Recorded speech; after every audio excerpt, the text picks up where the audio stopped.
There's our scholarship recipient, Mr. Dean Diaz. Nice. These are going to be very hard questions. Calculus, astrophysics, No, thank you. electrical contract engineering.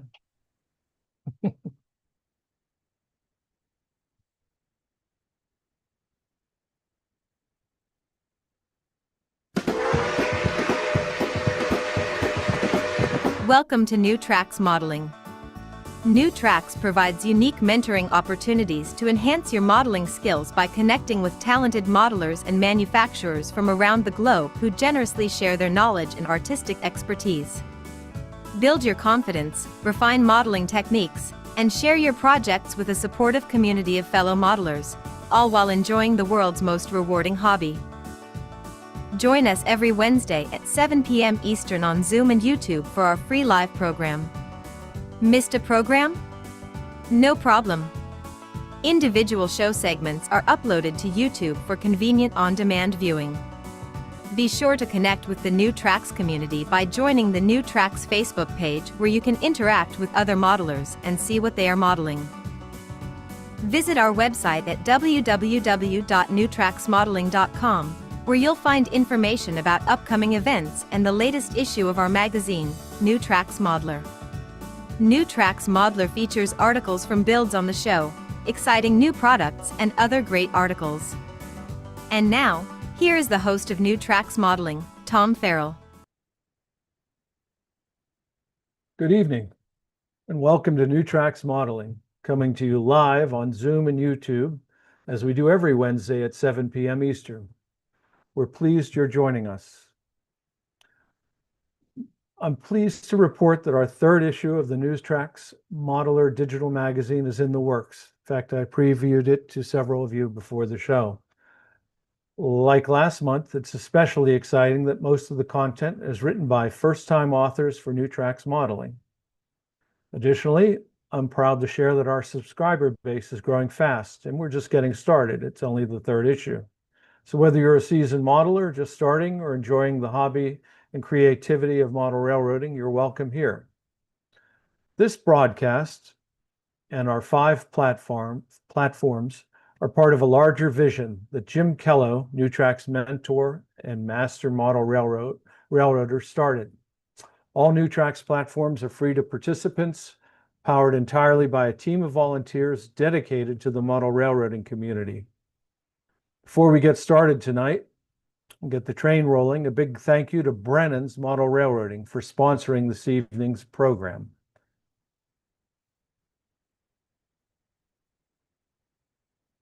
I'd like to share a video. Here we go.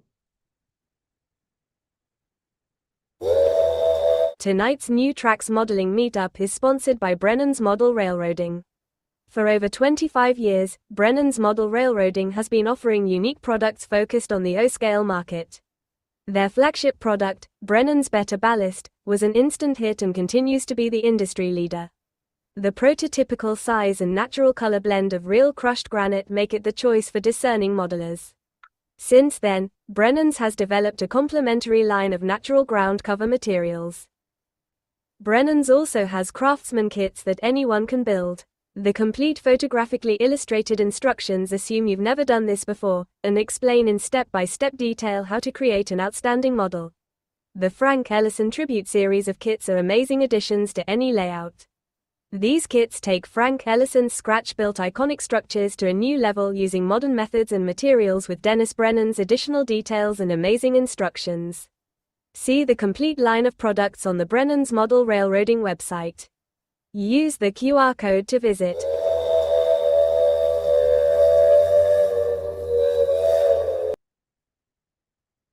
I'd like to take a moment to show a feature ad from Brennan's Model Railroading is now featuring the Garfield Electric Substation. It's a new O-scale laser cut kit. It lists for $159.95. If you enter the If you go to his website and enter NEWTRX on ordering, you'll get a $20 discount. This is going to be a feature of a Watch Me Build. I'm going to build this kit in a week or so. And my initial impression, having received the kit, is it is a lot of value for the money. I mean, wait till you see this thing. It is laser cut brick with incredible detail. Everything you see in this photo is included. It's just a gorgeous kit, and the way he puts it together, I'll feature in the build along. So if you're interested in building this along with me in a week or so, order now. They're in stock and ready to go. Okay, now I'd like to share this evening's program. Okay.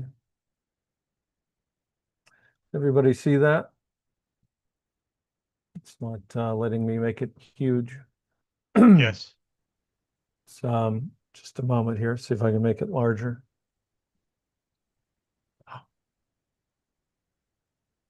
Well, I don't know. That's good enough, Tom. You can see it well. Okay, great.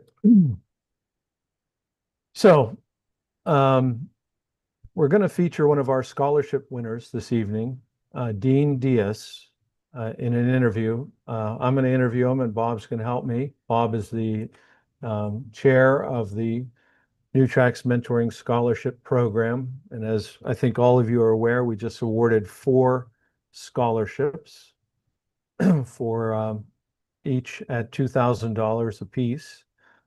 Next up, we're going to have Setting Up Operations on Your Layout by Steve Bittenger, assisted by Steve Sherrill. This is applicable to any model railroad, any scale. Of course, he models in G scale, but it's not G scale specific. Jamie Bothwell is going to feature News and Views S scale, but this is something new. A visit with, it's in French, and I'm not going to attempt to pronounce it. Simone Perret, I speak German, can't help you there. And then I'm going to do a presentation on the rustic buff and old Gothic, how to ballast track, weather track, and detailing along the line. We'll have the close with Father Ron and then a caboose. So should be an exciting show. I'd like to feature the New Tracks Scholarship video before we begin our program. So if you would, Pat. If let me Unshare. unshare here. There we go.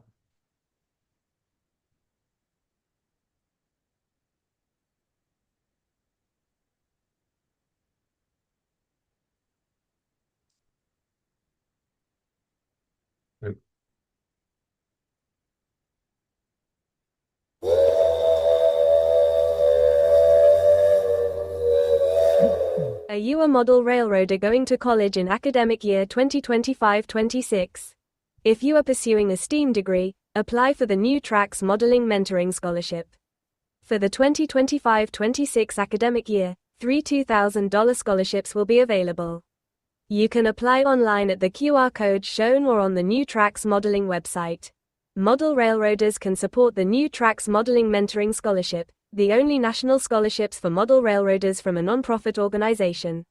Donate online on Zephy. All donations are tax deductible.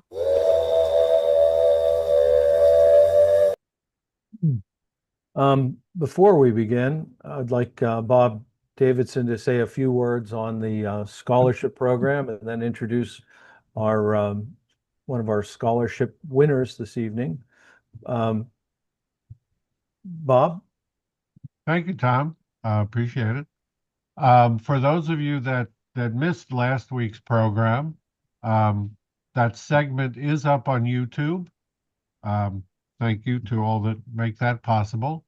And I really highly recommend that you watch it and meet these 4 really amazing young men who are in college in STEAM programs or entering college in STEAM programs.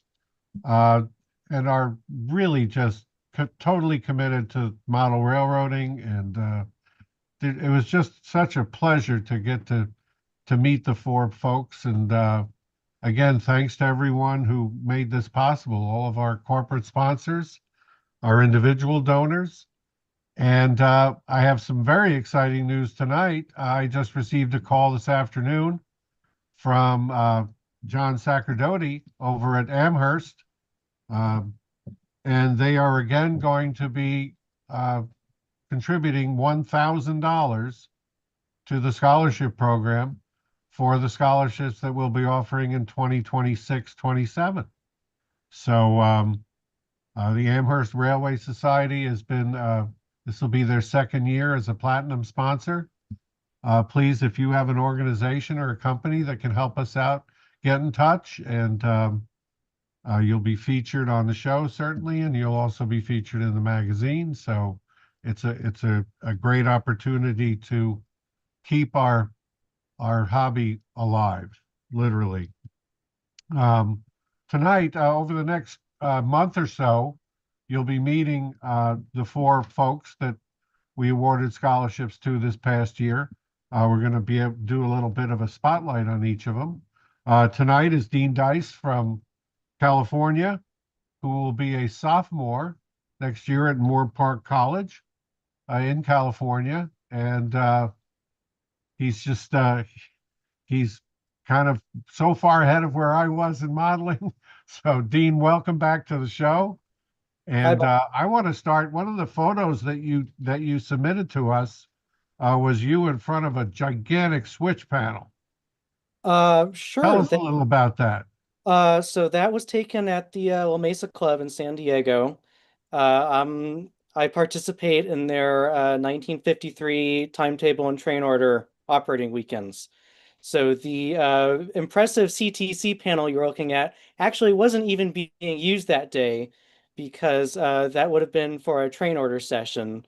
But in front of me was about an 8-foot long train sheet that we're running the railroad like the real thing. There's 5 operators between Mojave and Bakersfield and taking OSs, writing orders, doing the Wow. real thing. Well, maybe you can come back and Tom can arrange and you can give us a tour of that layout. Sounds pretty exciting. So Tom, I'm going to let you get in here and start asking some of the tough questions. All right, Pat, if you'd spotlight me as well. Well, welcome to the show, Dean, and congratulations on the scholarship. Thank you. And appreciate you being on this evening. Just a couple, how'd you find out about the scholarship? Just for I found out, I think I was forwarded an email from someone from the La Mesa Club forwarded me an email about this. I think someone from New Tracks, somehow the La Mesa Club got hold of the program, and I think they CC'd all of their youth members. So that's how I found out about it. And how long have you been a model railroader in your relatively short life compared to us old? I'd say pretty much my entire life. I mean, you start with the Thomas trains at, probably 4 or 5, and then when I was 12, I was old enough to join the Santa Susana Model Railroad Club, which is where I'm at right now. So that's been a lot of fun playing here. And then when I was a little older, I got involved with the La Mesa Club down in San Diego. So I hop on a Pacific Surfliner a couple times a year and go down to San Diego and play trains for the weekend. And most of us that started, at an early age, there's always this brief period where we're at school or university, and sometimes we get married, have a family, and have to put things on hold. But we always have in mind that we're going to continue with model railroading. We hope that's the case with you as well. Dean, why don't you tell us all again a little bit about what you'll be studying, not only next year, but then as you continue into your final 2 years. So Moore Park College. I'm waiting. I'm sorry. Somebody unmuted themselves. Okay. Moore Park College is a community college in California. So I'm geography undergrad. So I'm going to get all of my transfer credits at the end of this coming spring.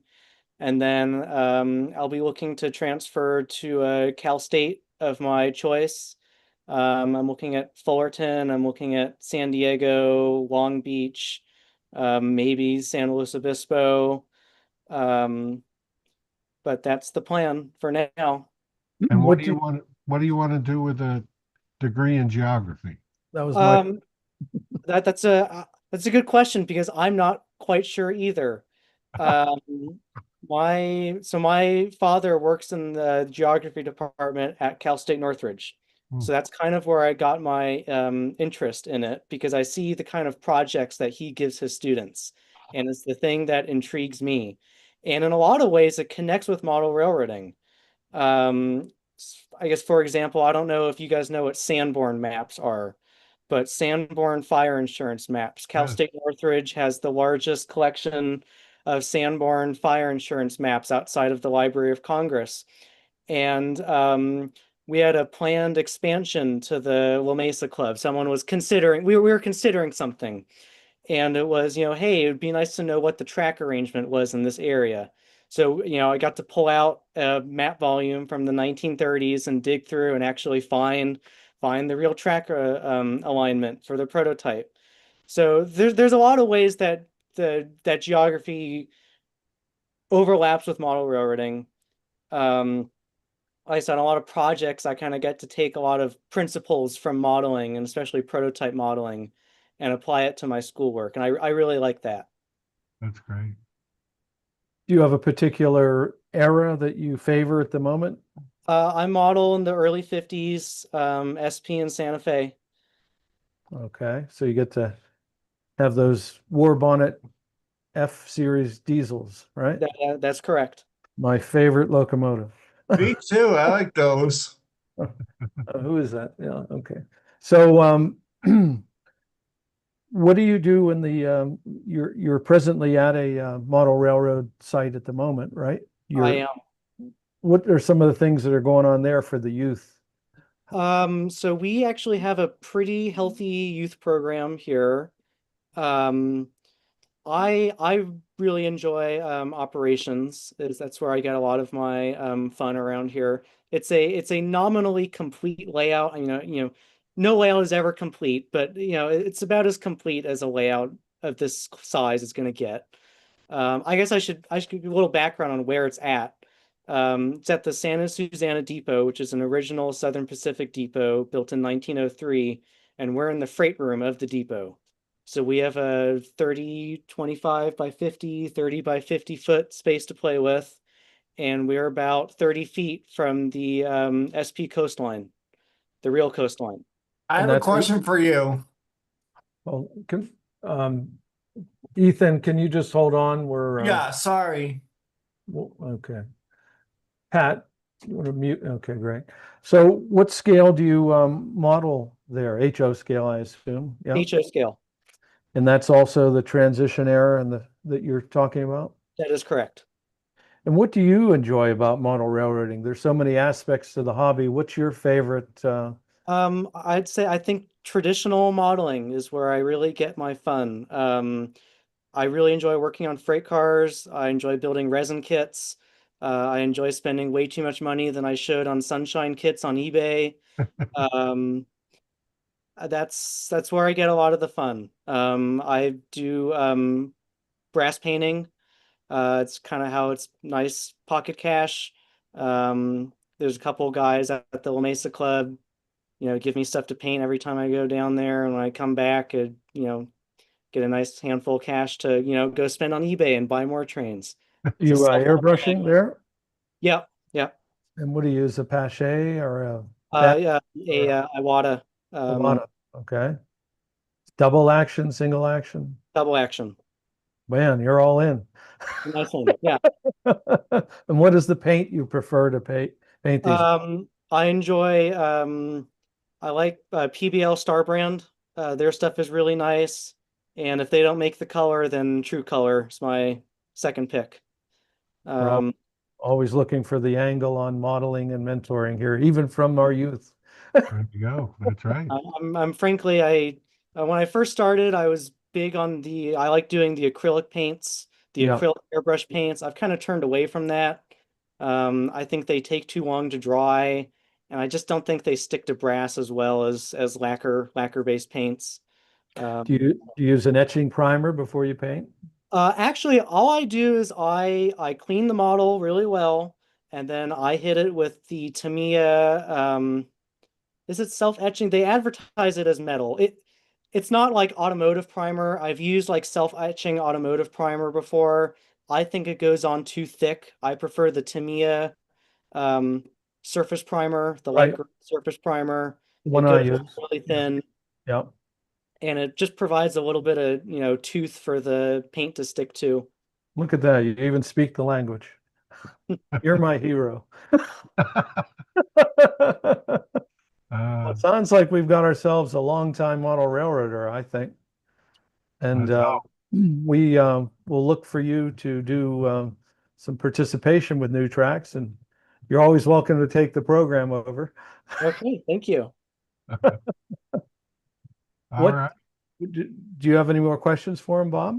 No, just to say thanks for, first of all, just thanks for applying because, it's amazing how difficult it has been for us to get. We know there's a lot of youth modelers out there.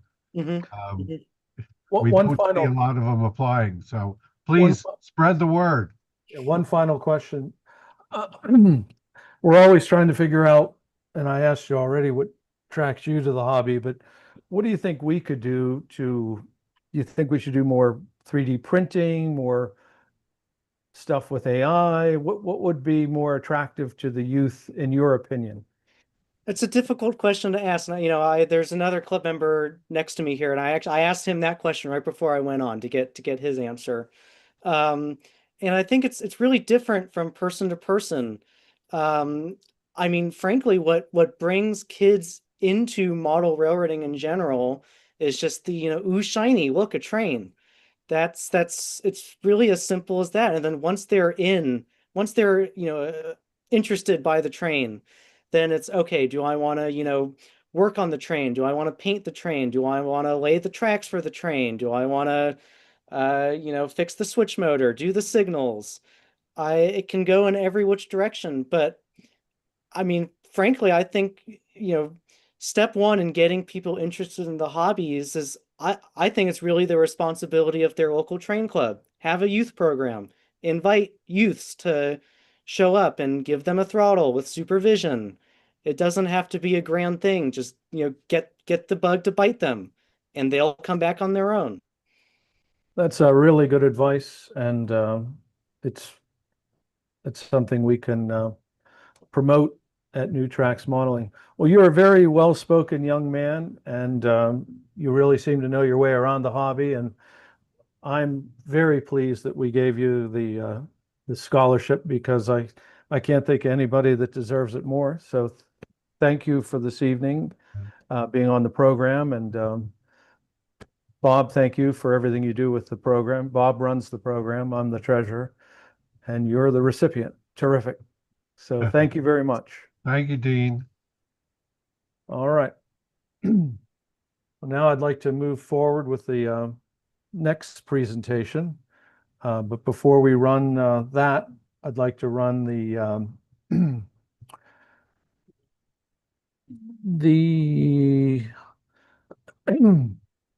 built my build.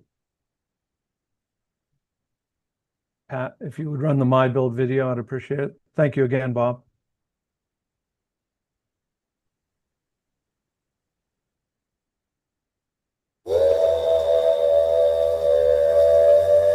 Don't miss the monthly New Tracks Modeling My Build event. My Build is where the modelers of New Tracks show what they have been building. See amazing modeling with some My Builds featuring specific topics for modeling. If you would like to have your models included in the My Build, please email your modeling photos to Chris Course at railrunner130@hotmail.com. If you are a first-time My Build participant, please include a photo of yourself.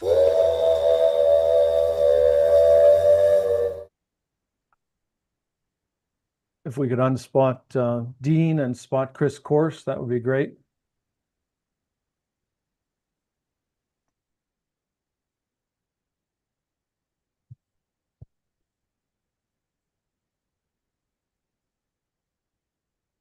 Chris Course.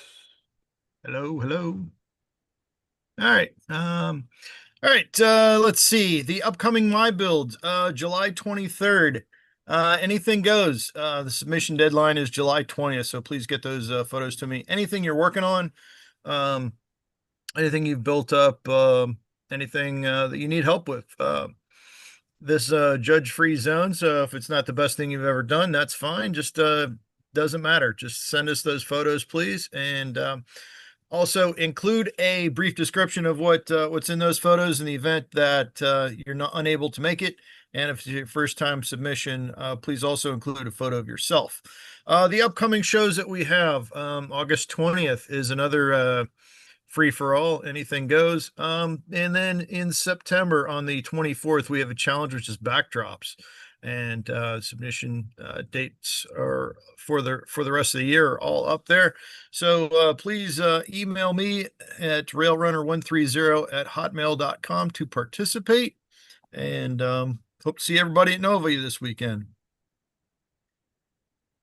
The My Build segment is one of our most popular segments, and it's a great way, especially for new participants to New Tracks Modeling Live, to get into the show and do a presentation. And you can do that a number of ways.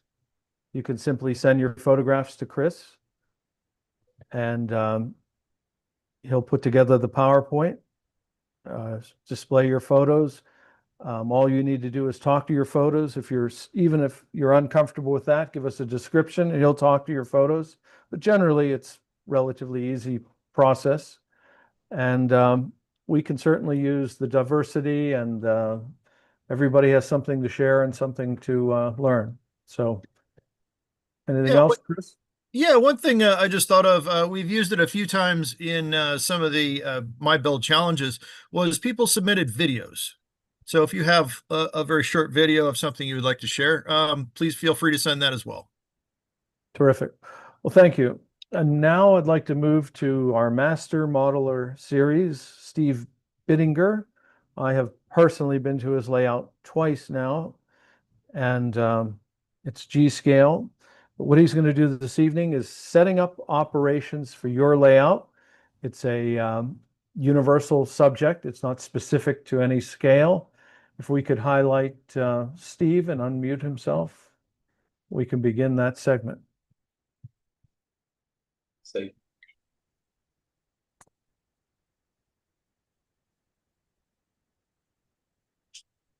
There we go.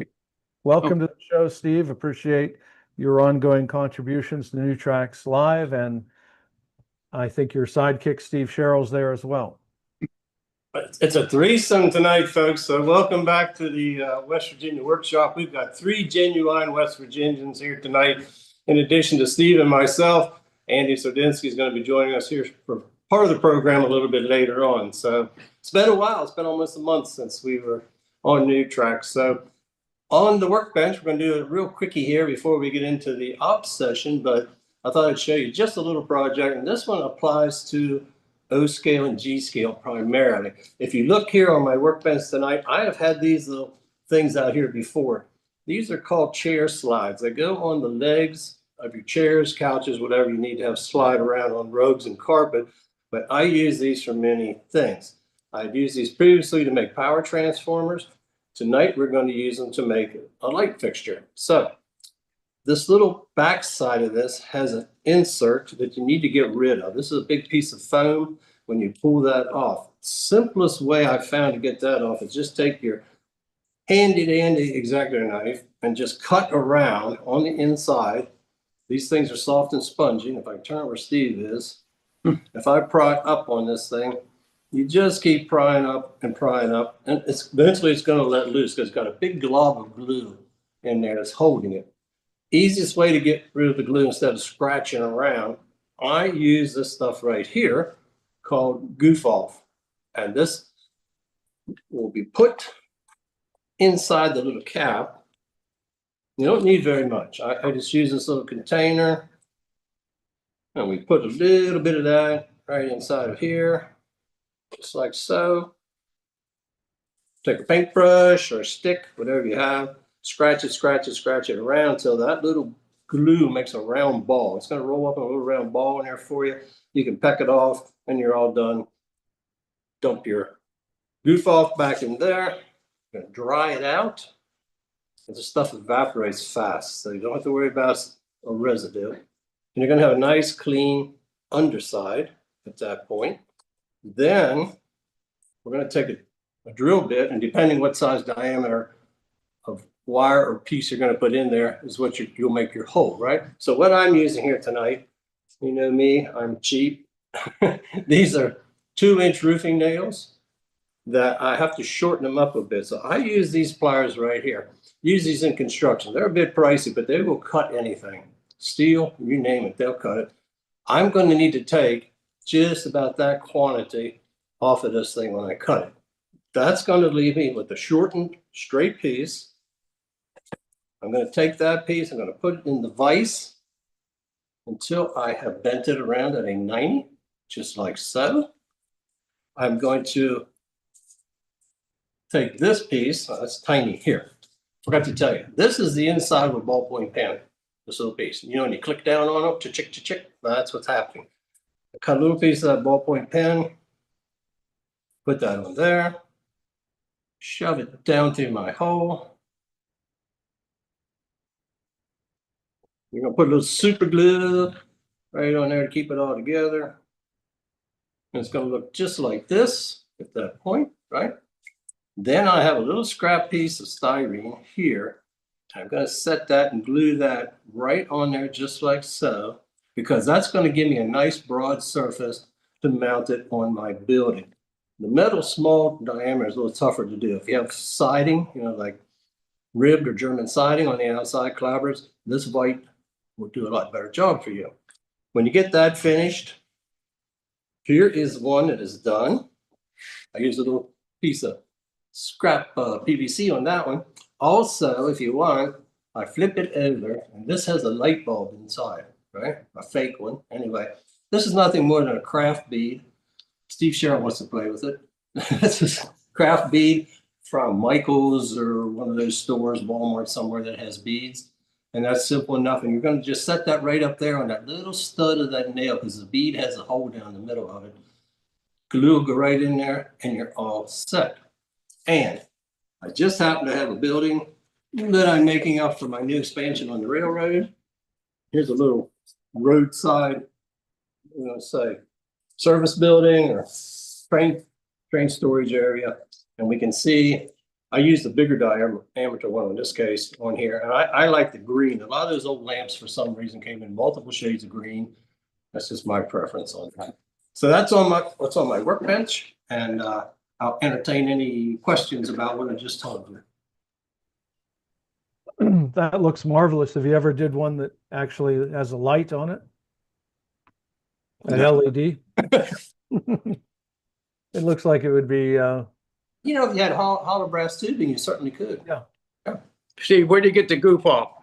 Oh, goof off. Goof off is sold at Walmart, Home Depot. I was in Lowe's today. They sell it.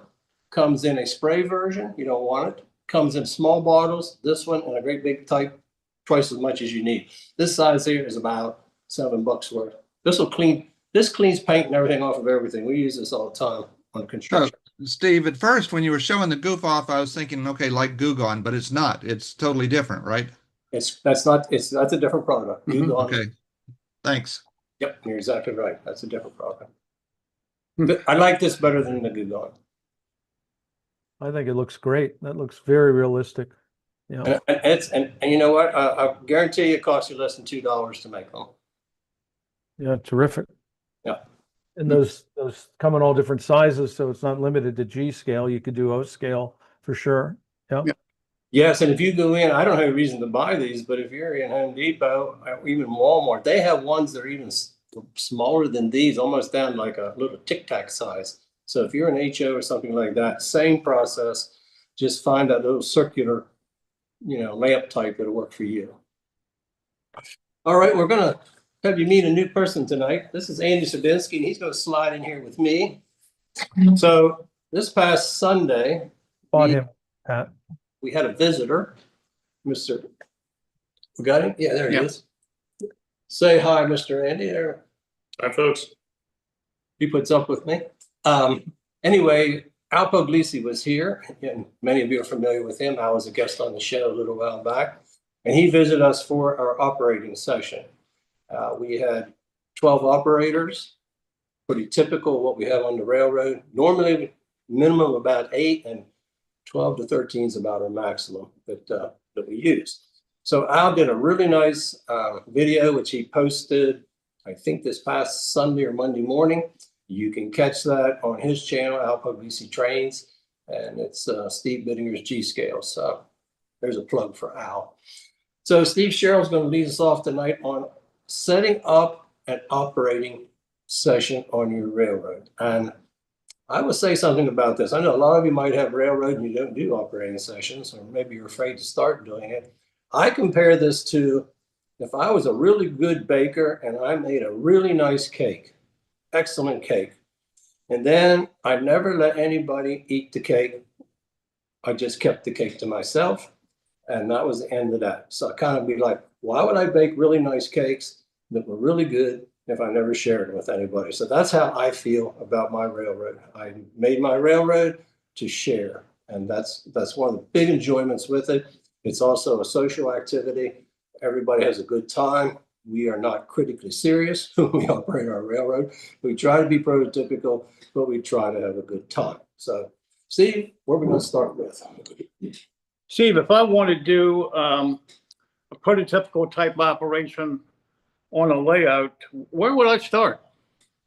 I'm going to tell most people that, first of all, think about your railroad. What is it that your railroad does? Some railroads do very simple things. They run from a mine to a mill or to a transportation point or to a dock, something like that. It's a very basic thing, very basic operation. Other people have more elaborate layouts. They might have multi-track main lines. They might be a class 1 railroad.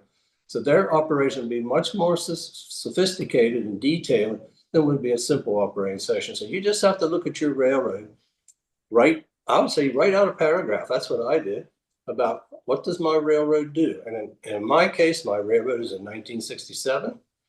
It is a Deer Park subdivision of the Western Maryland Railroad. It's 15 miles long. That's it. And it's connected not to the Western Maryland, but to the B&O. It does not have a connection to the rest of the main line of the Western Maryland. They use trackage rights on the B&O for that subdivision. So with that in mind, I wrote my operations with that idea. It's also point to point. We don't have anywhere you go around in circles, and we do have reverse loops at each end of the railroad. One moment. Pat, would you spot these guys? They are spotted. The minute they talk, they're spotted automatically, Tom. Full screen? Maybe it's okay. The minute they talk, they're spotlighted. Oh, okay. Steve cannot go on there because he's not on the spotlight. No, I'm not getting full screen with these two guys. I just wondered what's going on. On Zoom, YouTube, it's full screen. Yeah. Okay, fair enough. We can confirm that, Tom. It's correct. Yeah. Okay, it's me then. Okay. All right, thanks. Okay, Steve, now, in the planning for an operating session, what kind of supplies am I going to need to have an effective operating system? All right, we're going to try to keep it pretty simple for you. Try not to overwhelm people. And if you're already into operations, just bear with us. You probably know a lot of these things. Once you figure out what your railroad is about, you're going to need a map or a sketch of your railroad's track configuration. I was fortunate to have this. Hold on a minute, Steve. Tom, we're not on YouTube. Now we are. Now we are. Okay. Okay. Stepping back a second, I was fortunate enough to have this artist rendering of my railroad done in color, but you can just have a simple black and white drawing. You can do it on your computer. If you're good at drafting, just put it on graph paper. However it works for you, you're going to need this type of thing. You are going to need to name as many places as possible on your railroad. If it's a town, make sure it has a name. If it's a junction or an interchange, make sure it has a name. If you have industries, make sure they have a name. These are all the things that are going to be part of your operation once you get going. The other folks who are coming to your railroad, they don't know about your railroad like you do. So it's really going to be important that they have something like this that they can refer to. Steve, I've heard about car cards, waybills, and train cards, switch list forms. Can you explain a little bit about what those are and what their functions? So if you've never done operations, you don't have any of those supplies, I'm going to have Andy help me here for a second. Hold this up for you. I suggest you do this. They have a starter set at Micromart that has one of these items, which is a car card. It also has what I'm holding up, which is a waybill. They will also give you these boxes right here to put your car cards in at your various locations. This comes in a kit, about $40. You will get 100 of these. You will get 100 waybills. You will get 4 of the car card boxes, and that'll get you started. In this case here, I tell you, we happen to need more at this station. We have just glued and assembled 2 of them beside each other, but they also make them in units of 5. You can get them with 5 across. I found, why not get 3s? You can always just tack them together and do what you want. So while Andy's holding that one up, we're going to describe what it is that the car card is. First off, now it's a little shorter, right? What I have done is what they say, bend the bottom of the car card up to this line. We've taken 2-inch shipping tape, clear, wrapped it around there, and that creates a pocket inside here. In there, in the car card, go these, your waybill. So Andy, I know you want to probably talk to people the difference between. Yes, what is the difference between the car card and the actual waybill? We'll start with the car card. And I'm going to give you this car to show people. So on this right here, we have some information that's just about the piece of equipment. You'll need one of these for every freight car, every passenger car, every caboose that's on your railroad. On here at the very top line, it says common. The standard in railroading is a single letter identifies something. For example, X is a box car, T is a tank car. In this case, it's H for hopper. That's on the top line. When you're in the rail yard looking around, the first thing you see is an H. That right away sends your eye, oh, I'm looking for a hopper car in this case. Next line below that, the railroad. This is the Reading car. That's on that line.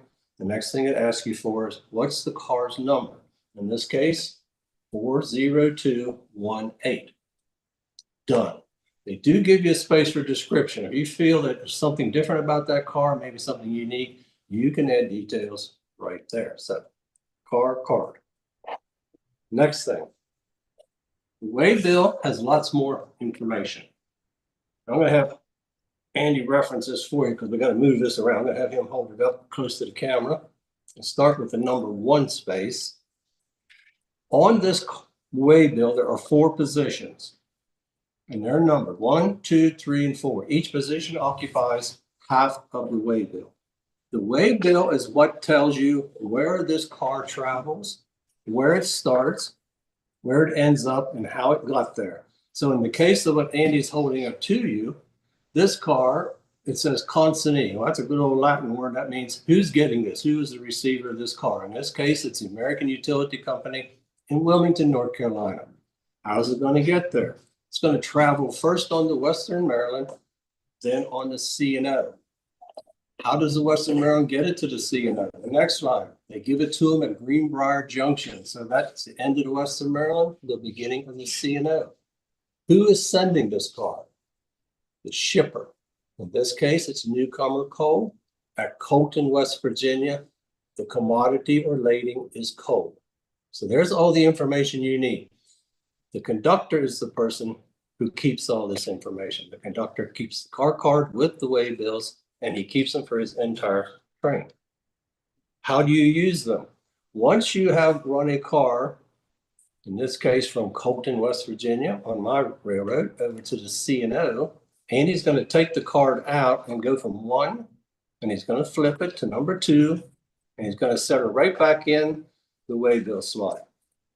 Now the car is going to be routed a different way. In this case, the car is now empty, doesn't have any coal, and I guess it's a contract because the car is going back to the same people, newcomer coal, in Colton. So it's kind of a back and forth. It'll make that transition 4 times.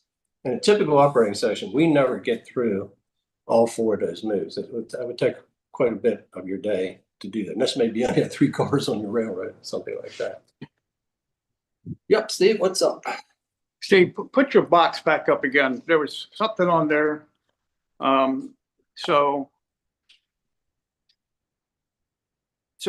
when you take your card, you would then put it in a location pertaining to the industry, right? Yes. So on your left-hand side, you're right, you have a drawing of the location, the numbers of the tracks, the identification of the industries to help and assist the operators. That's correct. Okay, so that's important to do that. Okay.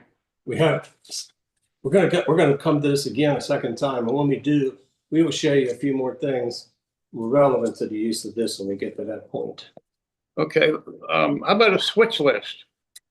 So for the very first time at our last session, I created this, and this came in really good. We have this for the freight clerk, and we have a manual for the dispatcher. And this went over very well. I was glad. With Andy holding the car card for me once again. Once you have the car cards, once the conductor has these, he has a group of these for his whole train.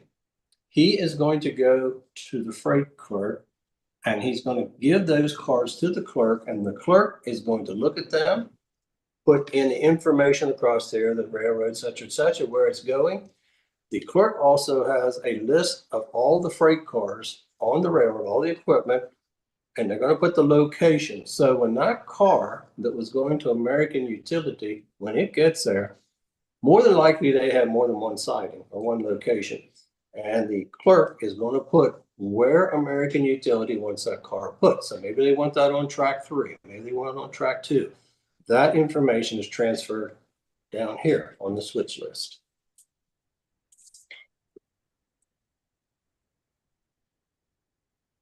We also have, for the railroad, the clerk has this sheet. This is a list of every customer on the Western Maryland, this one right here. We have 19 customers. We have them by location, by station or town for each one of those. Some places only have 1 or 2 customers. Some locations have as many as half a dozen. So this makes it possible for the clerk to keep track once a car is delivered.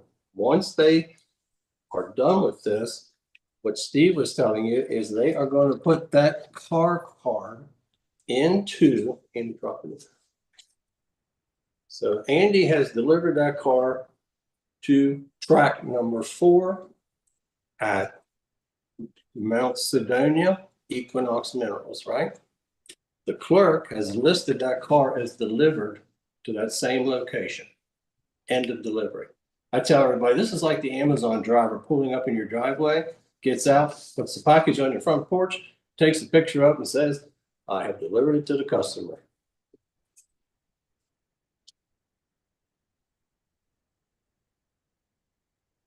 Also, since I have this open, I will show you something else here real quick. Here, so on my railroad, there are 104 freight cars, plus cabooses and engines. Here's a list, and we have them starting with C, which is in the beginning of the alphabet for covered hopper, and it goes all the way through X for boxcars. That car that Andy just had up here And if he reads it off to me, what he has, that's a covered hopper. And what else, Andy? Rock Island, It's a Rock Island car. 41217. Right here it is. I was lucky. It's the first one on there. So it says that car at anchor glass will be put on track 1. That's the information that is needed. The other side of that is it came from this location, Mount Sedania. So that's the 3 documents that we have. Switch list, this list right here of our equipment, and way bills. That's the critical pieces of paper that you have. And personally, we try not to overwhelm people with paperwork. Just keep it simple. So the only person who really keeps this at the desk is the clerk. Everybody goes and visits the clerk. The other one is the dispatcher's manual. Everybody goes and sees the dispatcher when they need to. What's a dispatcher's instruction form? The dispatcher's instruction forms. That's the same thing that you would call train orders. We run our equipment by radio. Here we have a whole list of train orders. This happens to be the Mount Sedania switcher. And on here is instructions for the Mount Sedania switcher. This helps them when they're talking to the dispatcher over the radio. This is kind of an outline of what's going to be said. Now, everybody knows when you run the railroad, things happen you don't expect. So that's what the dispatcher does in addition to this. He keeps people from having traffic jams, people being on the wrong tracks, anything that comes up, derailments, delays, and so forth. That goes beyond a train order. That's what the dispatcher is doing in addition to this. On your list of railroad customers, you probably also have capacity for those locations, don't you, for cars? So you don't send them more than they can handle on the sidings? Okay, yeah, you can overwhelm people with too many shipments. Even in the best of the worlds, it happens. And then sometimes we have customers that don't seem to be getting any cars, and that's just a matter of the yard masters understanding what they need to send out. So between the yard masters and the dispatcher, they need to work out how many trains they have set in a particular direction and where they went, which customers they went to see.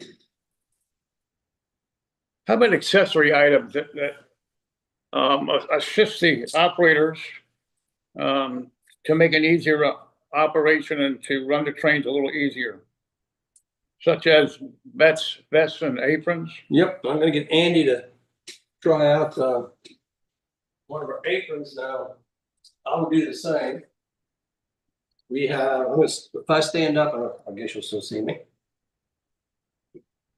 This is a conductor's vest, also a yard master's vest. They're the only ones that wear these orange vests. I have here a basic nail apron. It's because I'm an engineer. I don't need all that stuff that he has, pockets wise, and things he has to carry. So he's gonna be the guy. As Andy says, what do conductors and engineers do? Yeah, what are the difference in the duties and responsibilities of the conductor versus the engineer? Well, when I worked on the railroad, we all said the conductor makes the big money. That's because he's responsible for the entire train. The engineer is responsible for the engine. And whatever the conductor says, that's what goes. He gives instructions to the engineer. So in Andy's case, he's going to need some supplies. First of all, once he gets his car cards, he has this card here as well. This is a train card. You see it has the yellow across the top. Every one of our trains has a color. That helps you visually recognize it. The dispatcher, he has a matching yellow marker for this train. In addition to the name, this is train DM1, and we make it simple. The D is where it's departing from, in this case, Deer Park Junction. The M is where it's going to arrive. That's Moselsburg, West Virginia. And the fact that it has 1 tells you whether it's going east or west. So this particular train, he's a westbound train. We flip to the back side, and to help out everybody, here we have a list of every station they go by on the railroad. If you read it from top to bottom, you'll be going east, reverse, and you're going west. So that's a helpful little thing We also have on the fascia of the railroad the names of the stations. So I'm going to give all these to Andy. Here he has his train, his cars, and the last one in the back with the red top, that's his caboose. When he gets back, he sees that red back there. He knows that he has seen all of his cars in his train. And Andy will tell you, the important thing for the conductor is when the train is ready, he's going to walk the train.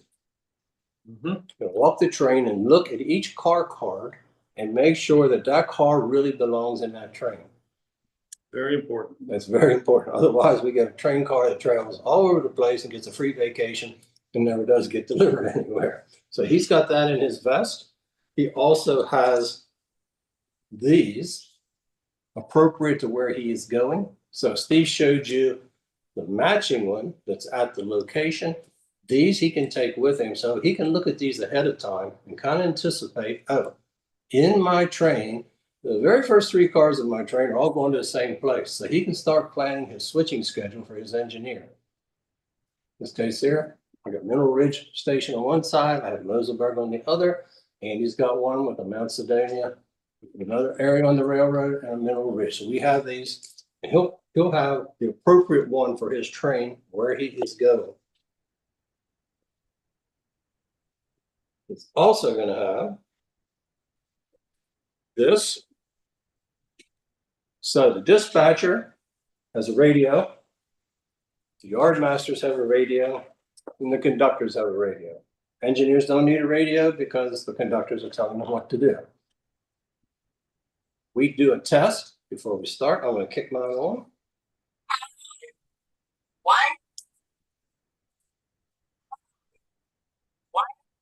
Okay, so we've confirmed that he's on the right channel. When the dispatcher is talking, everybody who has a radio hears it, every single person. But he'll be talking to a specific person. He'll be identifying them. So if I want to identify Andy, in this case, on his train, I'm going to set here, I'm the dispatcher. Now it's going to go a little like this. Union City dispatcher to DM1. Western Maryland DM1. It's DM1. DM1, you're clear through to Union City. Confirm when you have arrived. Roger, dispatch DM1 proceeding through Union City. So we've done 3 things in that transition. A, we've identified ourselves who we are. I was the dispatcher, Western Maryland, I'm at Union City. Andy answered to me and he said, he's at Deer Park. He told me the name of his train. I called the name of his train after him. He repeated back what he's supposed to do. I told him he's clear to Union City. And when he gets to Union City, he was told, you call in when you arrive there. This is important. Tom Farrell and Andy were here to visit a little while back, and we had 5 of us that day just doing a little mini op. We just happened to have 2 Andys, 2 Steves, and Tom. So no way you can call and say, hey, Tom, that's good there. But when it comes to the next guys, you can't say, Steve, you know, which one? Or Andy, which one? So you don't use person's names. You don't say, hey, you. You do it with the appropriate dialogue back and forth and appropriate transmissions. So he's all equipped now. He's got his radio. He's got his car cards. He's got his train card. He's got his mini track plans. And he's ready to set out with his train. You might also need a clipboard or some other handwriting surface. Right. Other tools, couplers, uncoupled tools. These I got at the dollar store. These are the ones you can write on with the thing and wipe it right back off like this. So in that case, you don't need a pen and pencil and you don't have to have a bunch more paper. If you need to write something down on here, you do it. When you get all done, you wipe it off and you're all set. I highly recommend if you're going to need that type of thing, there you go. The dispatcher and the clerk, they each have clipboards because they have notations and things they need to make along the way as the whole day goes along. I mean, sometimes our sessions run 6-7 hours long, and things come up during that time, and they'll make their notations on there. I told you you needed a map of your railroad, and I showed you that. This is what the dispatcher sees. So I went to quite an expense to make this thing. I went to Walmart and got a metal cooking pan and came back and put a diagram of the railroad on there. And I got some little magnets right here, put some PVC blocks on top, and Andy had a color-coded train there a minute ago, the M1. Hey, right there's the M1. When he leaves, the dispatcher, he said he was at Deer Park Junction. He makes his rounds. He was told he was supposed to go to Union City. When he gets there, he calls in. I pick this up and I move it over here to Union City. And every train that's moving or switchers that are working are handled in that fashion. It's a pretty simple system. And we're outside, remember, working. The dispatcher's outside. The wind doesn't blow these away. It doesn't get wet because it's covered under plastic. And you have to be ready for all kinds of weather conditions where you're in a large scale. If you're indoors, not a problem. So this is how I cured our situation. So, sometimes in operating sessions, you come up with problems that you try to work out a solution. And I'll let Steve show you one that I came up with. We were having trouble reaching some of the switches. We were leaning across the layout, and it was kind of uncomfortable. So I came up with what I thought was a solution. And this is a handle from a windshield cleaner with a sponge on one side and a blade on the other to wipe the water off. Then I had a divot repair tool from Golf that this end would be straight. And so I bent it at a 90-degree angle. And now without stretching and reaching across the layout, we can reach over and pull the switches and open and close them without any problem at all. So that was a solution to a problem that I was having anyway. And so in operating sessions, you learn how to overcome things like that. So that was a simple thing we tried and it worked. And so maybe I'll come up with another one. Also, if you stop into the sheet station to get gas, they have these right there in the tub. Is that where you got this one? I don't know. No, You bought this one? I wore that one out. All right. Next thing, how do you uncouple the cars? So we have these two different kinds of the same tool. And when I dine at Chinese restaurants, I walk out with a handful of chopsticks. They come in little 2 pairs. This one is a very nice one, P.F. Chang's. This is fiberglass. The cheap bamboo one right here. These work great. These you just simply insert in the knuckle, twist, and you uncouple. Engineer has to help you out a little bit. If they're on a grade and the knuckles are pulled tight, it's very hard to uncouple a car. That's true on the real railroad. He has to back up, give you a little slack, and let you do that. So Andy's going to have that in his vest as well. He's going to carry that with him.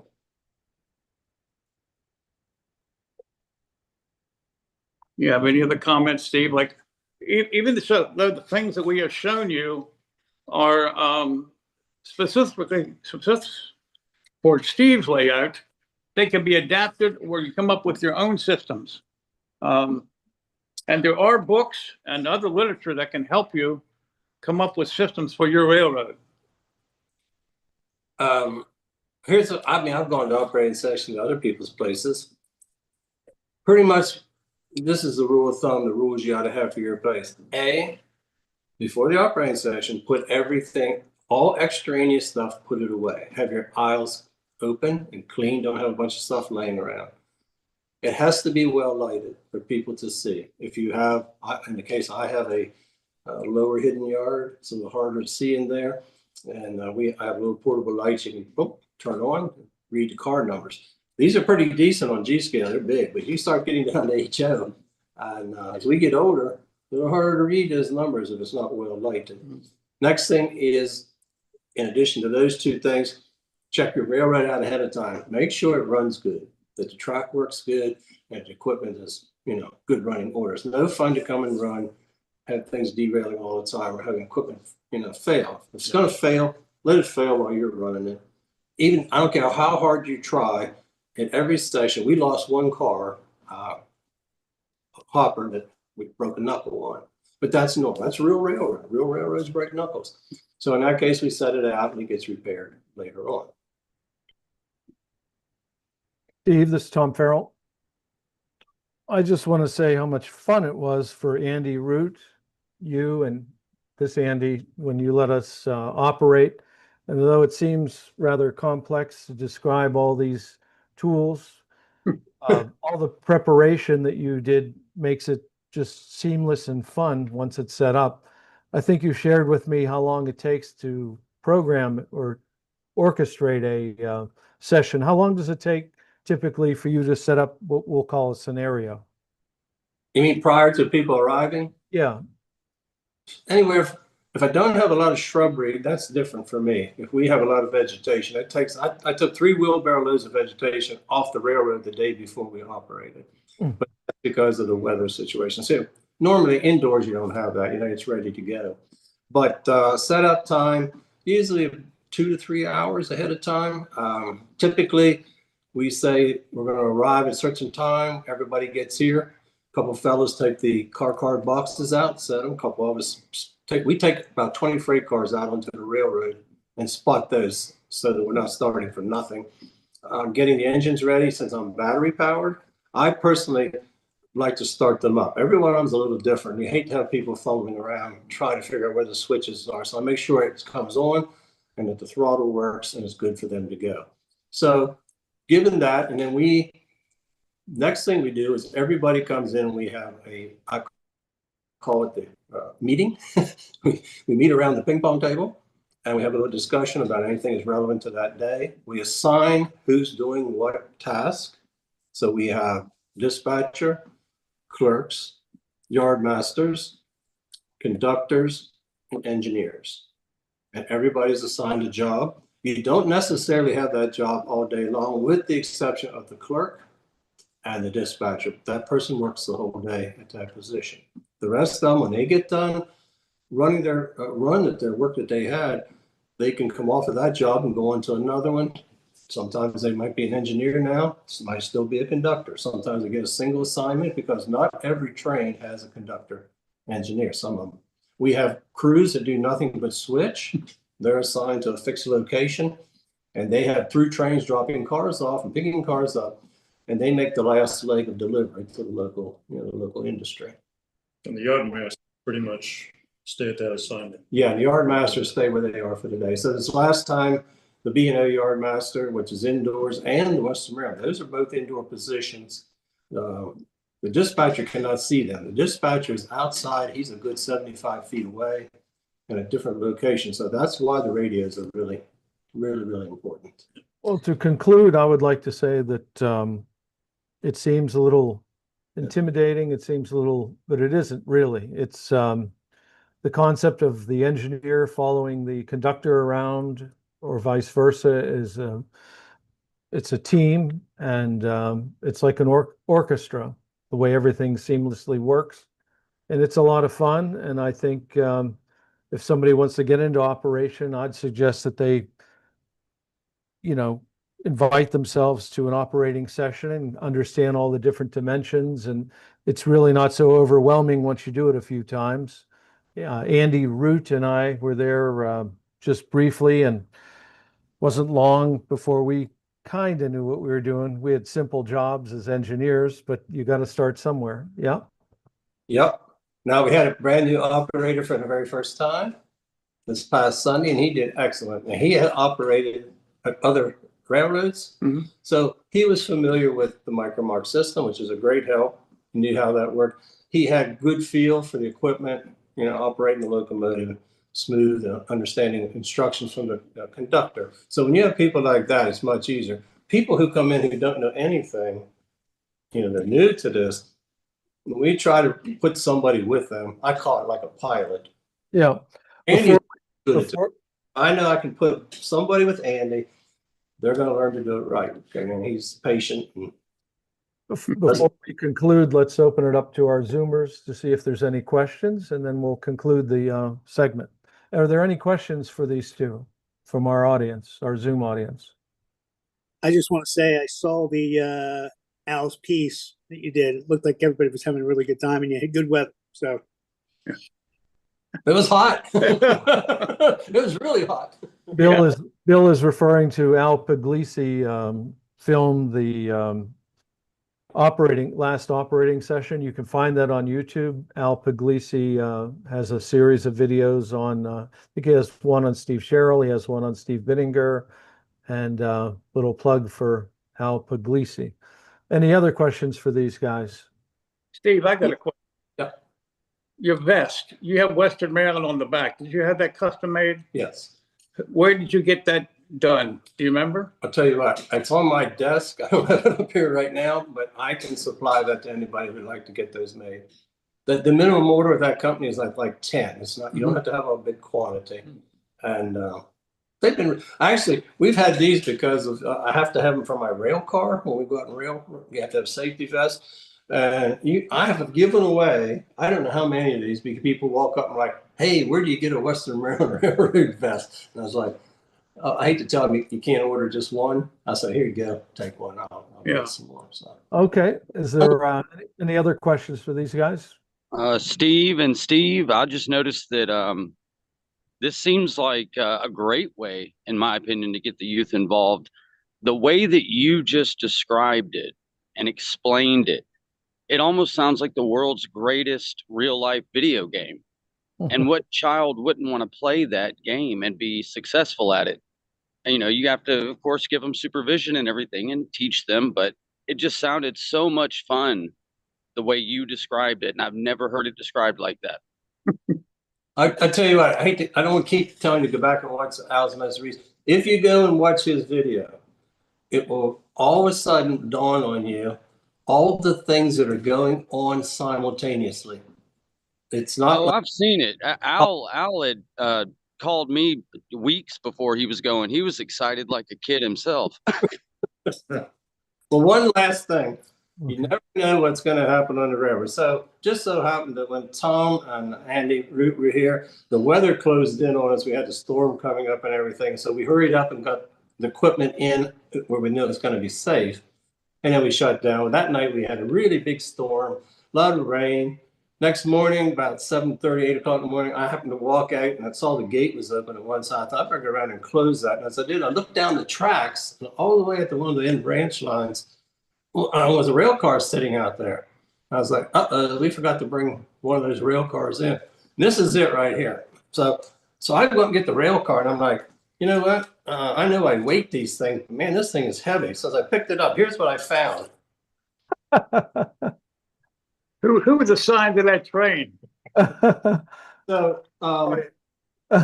this is a great, we can call it a water car. But there you go. I remember spotting that car, so that's my fault. Well, no, it's the conductor's fault. I'm just the idiot that runs a train. Well, thank you very much for a great presentation. Thank you, Andy and Steve, and we look forward to more things on your railroad. It's just fascinating that you have such great modeling and operation. And check out Al Puglisi's video on YouTube. Just do a search. I assume it's under the Steve Bittenger. Do you know what the search is? What he calls it by chance? Western Maryland. We'll have to find that and plug it later. But it was just made Sunday. I think he posted it like early Monday morning, so it's current. Everybody check that out. Thank you again. And yep. Thank you guys. All right. Now I'd like to play. Next up is Jamie Bothwell. News and Views S Scale is his normal. He's got a little surprise for us this evening. But before we have Jamie on, let's run the National Association of S-Gauge. Are you looking for something a little different in your model railroading? The National Association of S-Gaugers suggests you take a look at S-Scale. An S-Scale model is just 36% longer than an HO model, but it's 2.5 times the volume. The larger size translates to increased ease of maintenance, more durable details, and improved electrical and mechanical reliability. S-scale modelers use accurately proportioned wheels and track systems with KD-style couplers.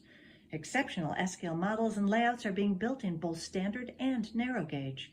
Locomotives and rolling stock are available from a number of manufacturers in both ready-to-run and kit form. Equipment is available both new and through an active secondary market. There are numerous manufacturers of track, buildings, vehicles, and details, both ready to run and in kit form, available for those who love to build. And many S modelers enjoy kit bashing and scratch building in the larger size S offers. To learn more, visit the website of the National Association of S-Gaugers. Here you will find the history of the scale, information about clubs in your area, see layouts and connect with current manufacturers and online groups, plus much more. In short, the website has everything you'll need to explore model railroading in S-scale today. Come on board and visit soon. And now I'd like to spot Jamie Bothwell, and we can begin that segment. Pat? If I start talking, I guess I'm up, huh? Yep, there you go. Well, okay, so let's see. First of all, here's a little highlight that I found. I came across, somebody emailed me this today. Come on. Oh, got to click share. I just thought that this would be interesting, and it's an interesting sort of people might want to see this, and it's a plug for our convention. This is a brief video of one of our convention cars getting printed. So here you go. So it picks up some ink, comes along, dab, dab. Goes back, picks up some more ink, comes along, dab, dab. And a third time. Hi guys, I'm sorry. Oops. And that's a little highlight for our annual convention, which is coming up later in August in Norwich, Connecticut. Again, check the website if you're interested. Okay, so the other thing I wanted to show you tonight, let me just say here, view slideshow. Okay, there we go. Let's see, I'm going to just get rid of all you guys. Okay, so tonight we're going to take a visit to my friend Simone Perron. All right, Tom did an adequate job of trying to pronounce his name. I know it looks like Simon Parent, but he's French, so he says Simone Perron. So anyway, Simone is a very talented modeler, lives in Montreal. I invited a few friends up to visit this first weekend in July. Here are some photos of his fantastic modeling. Okay, so this is an E10. This is kind of how I got to know Simone. A friend of mine purchased a company to produce S-scale detail parts and possibly some locomotives. And he was approached by Simone with this idea to build this Canadian National E10 260. So Simone was instrumental in designing this kit. And this is one that he built, of course, for himself. And then there's a better picture.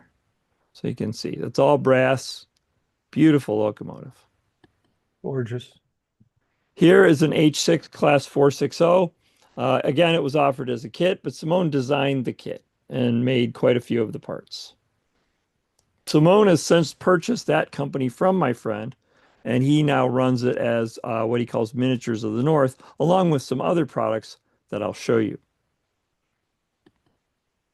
Okay, so here's a 210-2 that Simone scratch built. This was offered as a kit also. I mean, there are a few of them floating around as kits, but Simone's got 2 or 3 of them, and they are really nice. Again, you can see what level of detail he puts into his work there. This is a K3 Pacific kit. It was designed by my friend Andy Millette, but of course Simone built this one. This one is designed to run on an American model Pacific chassis, but I think Simone's got his running on a different chassis.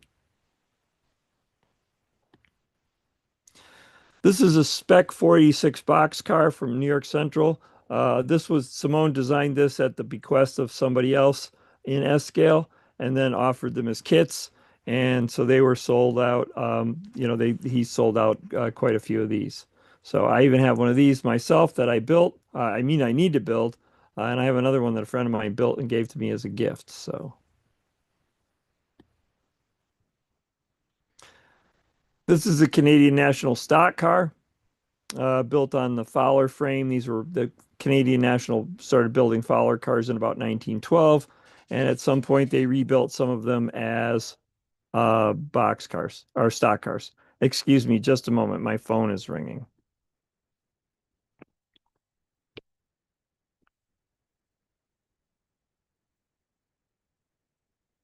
I have to call you back. Goodbye.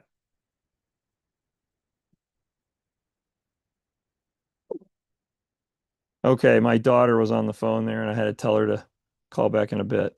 Okay, so this is a 8,000 gallon tank car.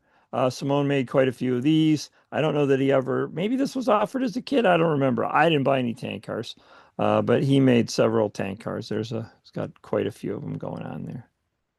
So there's a drop bottom gondola. Again, this was offered as a kit. So these are all come out of Miniatures of the North. Some of them are available in the United States through a company called Presize. So if you visit the Presize website, you can check out the stuff there, and you know, everything else he sells. But a lot of Simone's trucks. Simone built these cars, all, you know, everything from the trucks. He did not make the wheel sets, but he had those made. So Simone was unhappy with the available cows in S-scale, so he 3D printed his own. So these are some of Simone's cows. There's a close-up. There's a whole bunch of cows waiting to get into the stock car. They've been delivered by the truck, and now they're going to get into the stock car, which again is a Simone kit. So here's a bridge that I took a picture of, a couple pictures, again, just to show you the level of detail that he puts into his models. There's a close-up. You see the nut bolt washer castings on there. There's another close-up that shows you the kind of detail that he is adding. So absolutely fabulous work.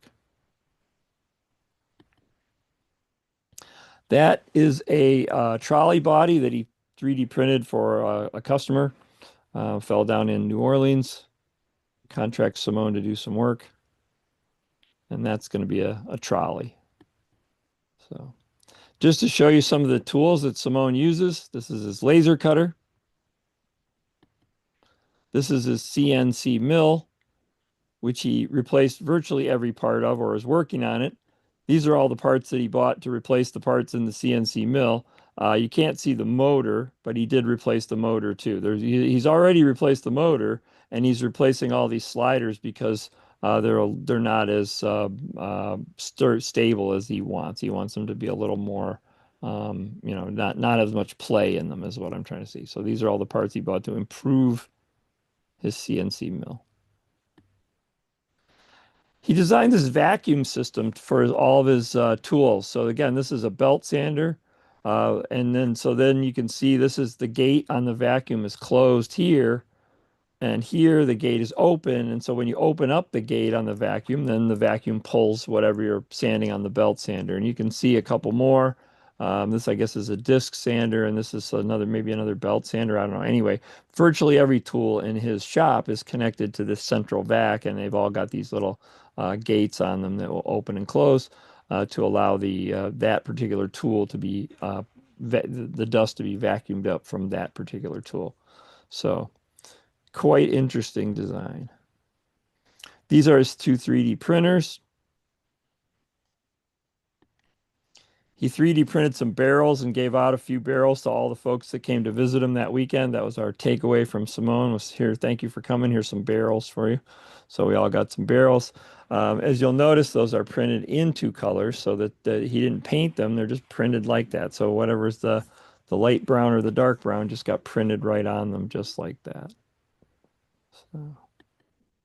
And of course, everybody needs a hobby. Somebody said they like Santa Fe F units. So there you go. Here's your little eye candy for you, okay? These are S Helper F units, and Simone said he just always liked that paint scheme, so he bought a set of those. That was me. Yeah, that was you. I like them too, I'll tell you. That's quite a draw. I don't think there's anybody that hasn't modeled the Santa Fe for at least a little while. So this is a little bit of a surprise. This is not a Simone product. This is a product of he mostly prints in HO, but he said he could do some stuff in S-scale, and he's kind of interested in S-scale. And for the life of me, I forget the name of his company. But he's a Canadian fellow, and this is a Canadian Pacific boxcar, and he's got several cars that he's talking about printing up in S scale. So of course, anytime S scalers can get a new product, we get excited. So some of us are pretty excited about this one. So anyway, see where we're at. Thank you. I guess that's the end. I'll tell you a little Simone story. Let's see, let's do this. Stop the share.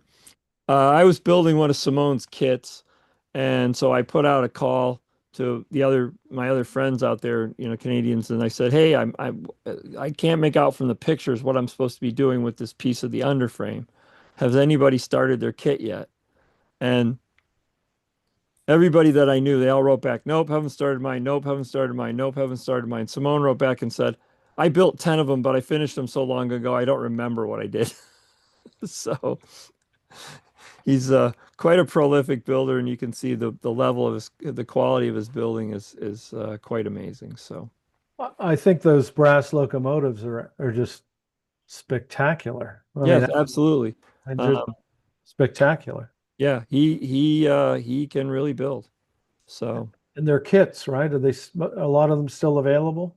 no, you would have to find those on the used market anymore. Some of them are getting pretty old. So yeah, they were all issued as kits at one time. I think, I don't know, if you're interested in a 210 I think I might be able to point you in the right direction. Maybe a 260, but the 10 wheelers were produced in a very very small number, and so they're pretty rare. So, but yeah, he really really really can build models. So Absolutely stunning modeling. Very, very interesting. And I mean, S scale is an interesting scale, isn't it? yes, yes, it is. We attract some really high quality modelers because, you don't have to be a scratch builder, but it sure doesn't hurt. So Yeah. Are there any questions for Jamie?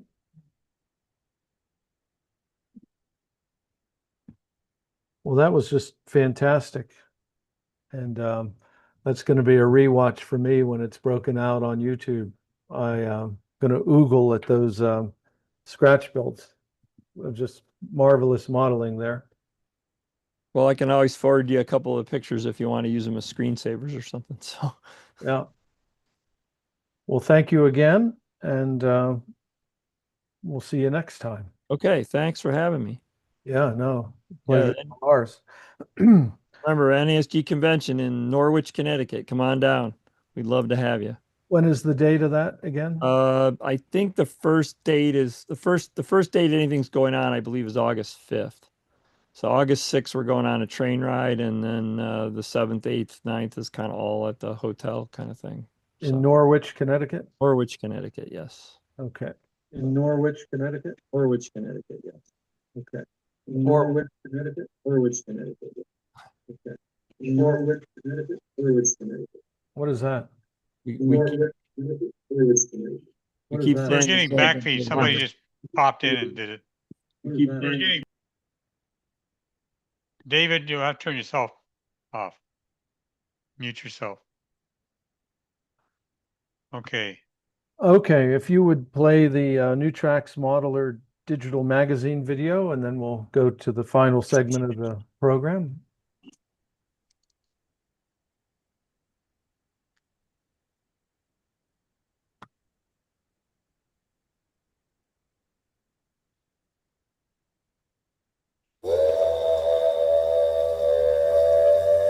Get more New Tracks modeling by reading the New Tracks Modeler magazine. Each edition of New Tracks Modeler includes exciting articles about modeling shown on the show, other modeling topics, and prototypical railroading information. Other articles focus on outstanding model railroaders and new products from a range of suppliers. Don't miss the photos of the popular New Tracks My Build. You can download New Tracks Modeler for free from the New Tracks Modeling website. Subscribe so you don't miss an issue.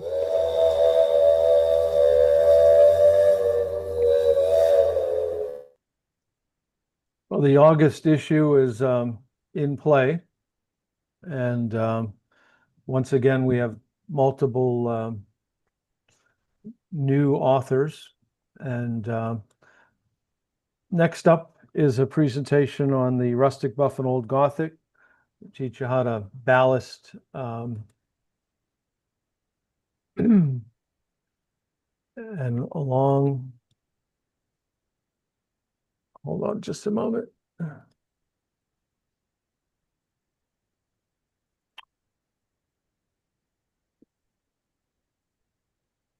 Everybody see that? Yes. Terrific. Okay, so this evening I'm going to do a little mentoring here, weathering track and realistically modeling along the line. And as I say, enhancing believability one scale mile at a time. So I'm going to explore how you weather track and how modeling along the right of way enhances realism. So this is a photo from my rustic buff and old Gothic. So the first thing is you got to ballast that track. Prototype track is never pristine. You can see all the variation in color here. How many different colors are on these ties. See how the rust comes down onto the ties, onto the ballast somewhat. This ballast is in really good shape, but not all ballast looks this perfect. Real world photos show you that there's variation in the ballast, variation in the ties. You got a new tie here. You've got an old tie. You go from light rust on this side to virtually no rust or darker rust here. The ties have oil stains on them and nothing's perfect. So the first thing we're going to do is how do we achieve that? And that's through ballasting. This is how, and this could be any track, but this is how Pico ON30 Flex Track comes out of the box. You can see the shiny plastic ties, the plastic rail heads, and then the nickel silver rail. It almost looks toy-like at this point. But if you use, these are the paints that I use. I use a variety of rust colors from dark browns, mahoganies, rust, light rust. I use this sort of off red for the rail heads. And you can use Krylon. A lot of people just use camouflage flat brown. I've used this chalky finish dark brown. That's what I'll be using this evening. That's sprayed on wet. The reason I'm showing that is that's the time to wipe the top of the railhead off with a cloth. Otherwise, you're going to have to remove the dried paint, which isn't an issue necessarily, but why make it hard? So once you spray, just go with an old sock, or you don't want to use paper, some sort of cloth, wipe the top of that railhead off.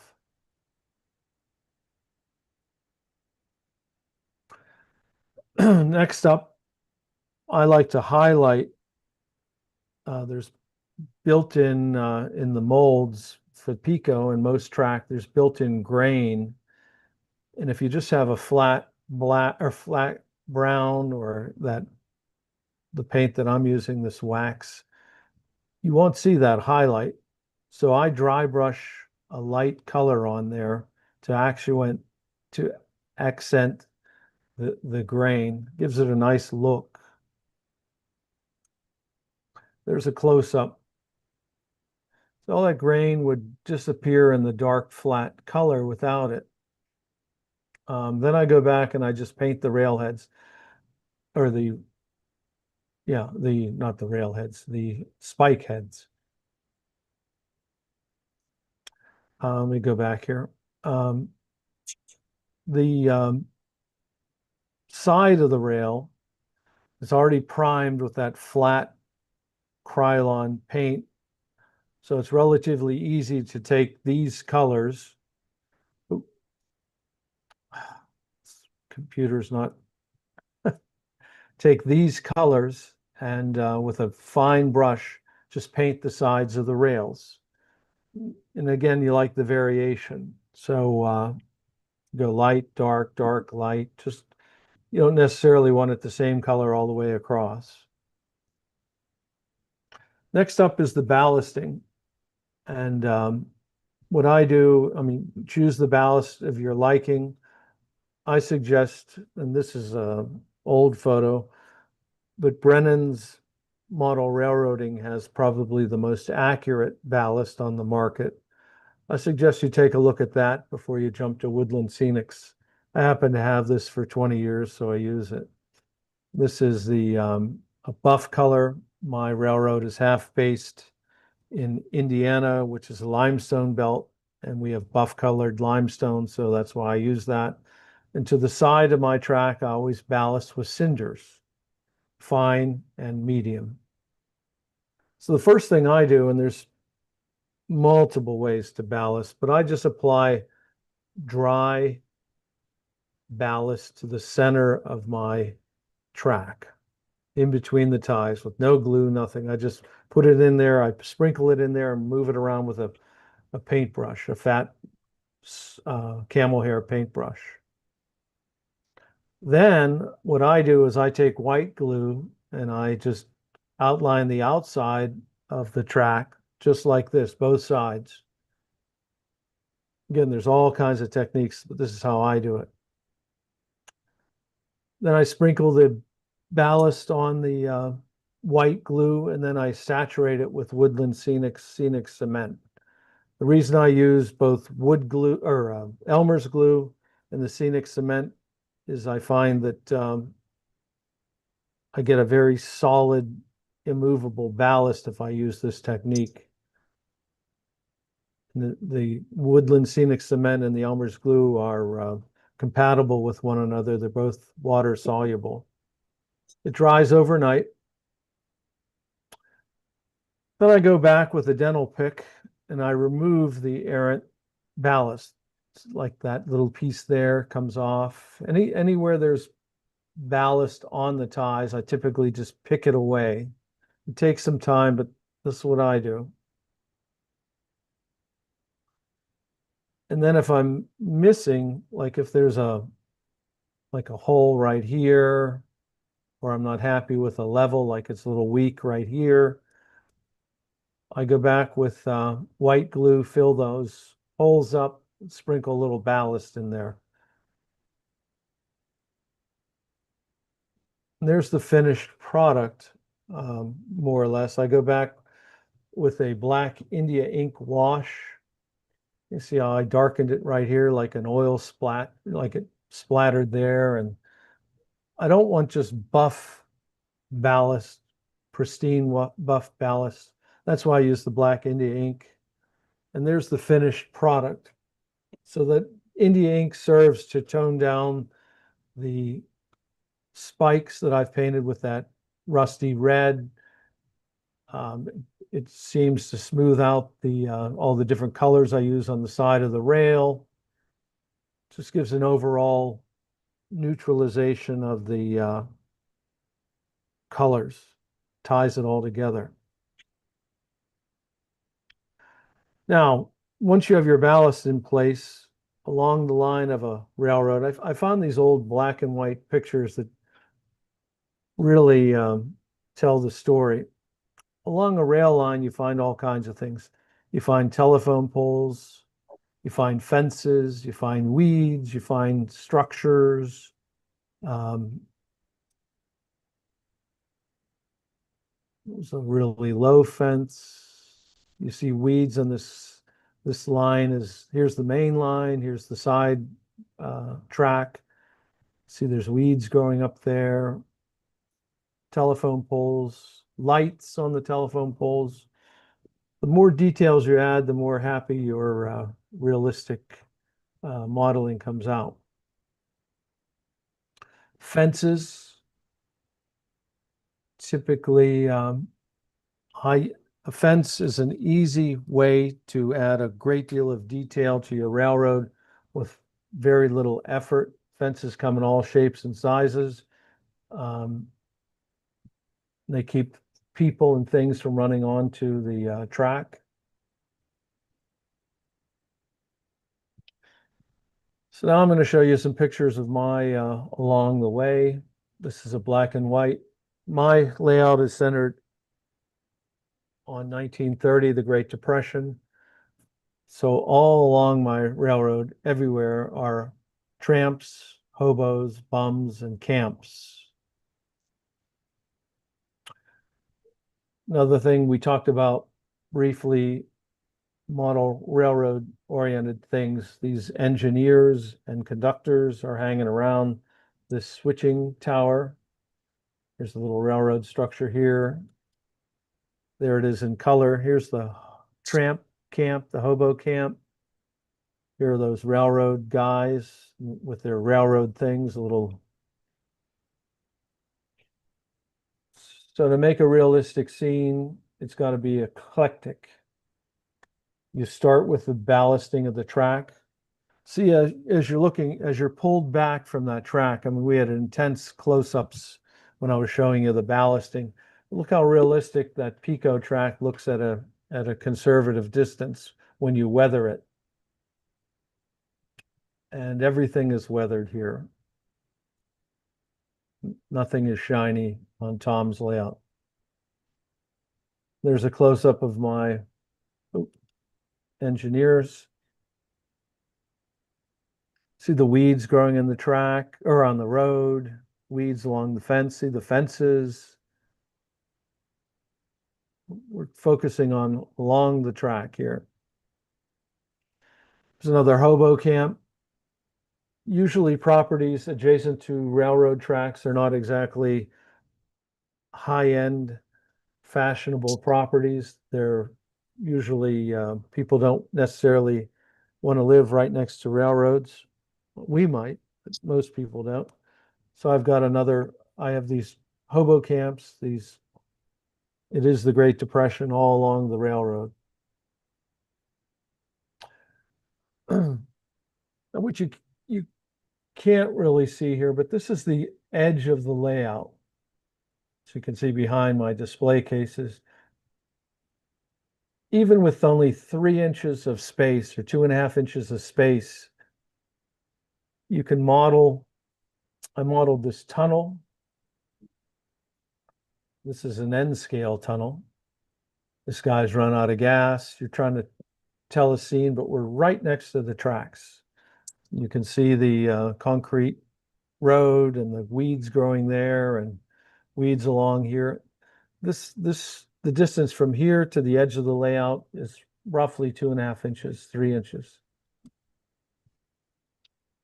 Moving up the line, all along the tracks, I have these old railroad ties. These are nothing more than scale lumber, the same size as these Pico ties. I've stained them with hunter line, and then I've painted with a light highlight here, a rust where the rails would have sat. See that on each? That's a nice little detail. Some people just throw down a railroad tie. Put down the tie and go to the trouble of putting a light dry brush of a rust there. This is courtesy of my front yard.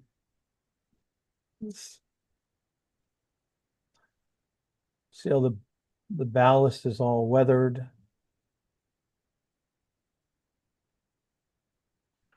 It's not a particularly good photograph, but what I wanted to show was this pipe and a valve. I saw this on Les Davis. He's an ON30 modeler extraordinaire. I thought it was a neat idea to add a detail. So you just took a pipe fitting elbow and another elbow, and in this case I use brass rod, but plastic is available. And this I got off the it's 3D printed valve, but it's just a nice little detail, just pops up on the side of the layout, side of the tracks.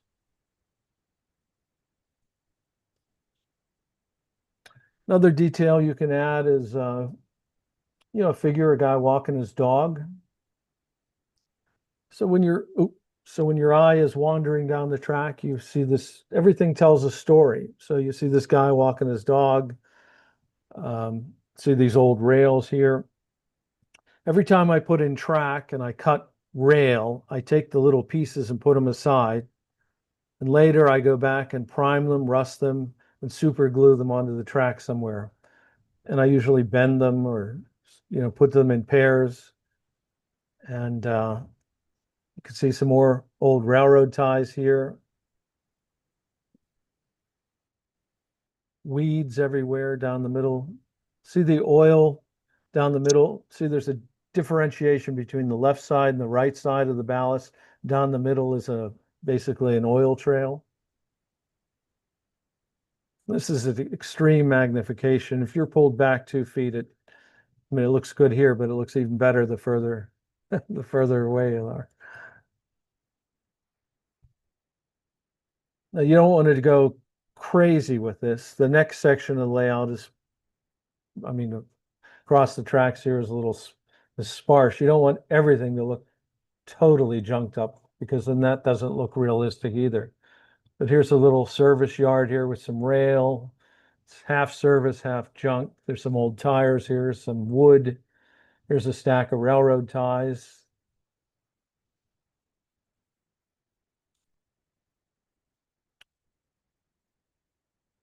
Again, here's a retaining wall. Just piece of roofing material, more railroad ties. All I do is I buy scale lumber that matches the size of your ties. And you just cut it up in length. Sometimes I tear it up so they don't look so fresh, like that one's pretty beat.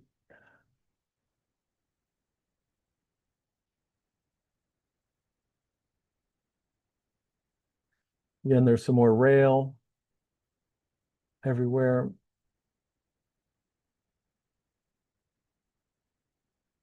A stack, like somebody's actually going to replace something. These tie plates, these are from Grant Line. They're available in HO scale and O scale.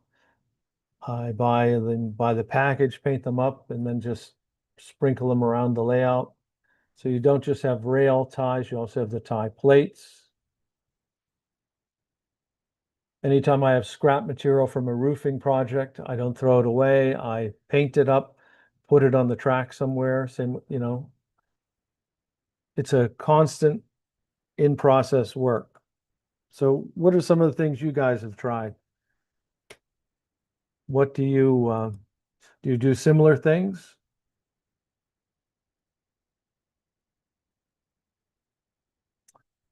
Anybody out there? Or are we spotting David for some reason? I was just going to ask you, Tom, you do so much with pan pastels, but you're doing your track just with the wash and the paints? I don't use the pan pastels on the track. You could. I mean, on your ties. On the ties. I think maybe the rust, I might have did that. The fake rust, I might have used the pan pastels actually, or dry brushed it.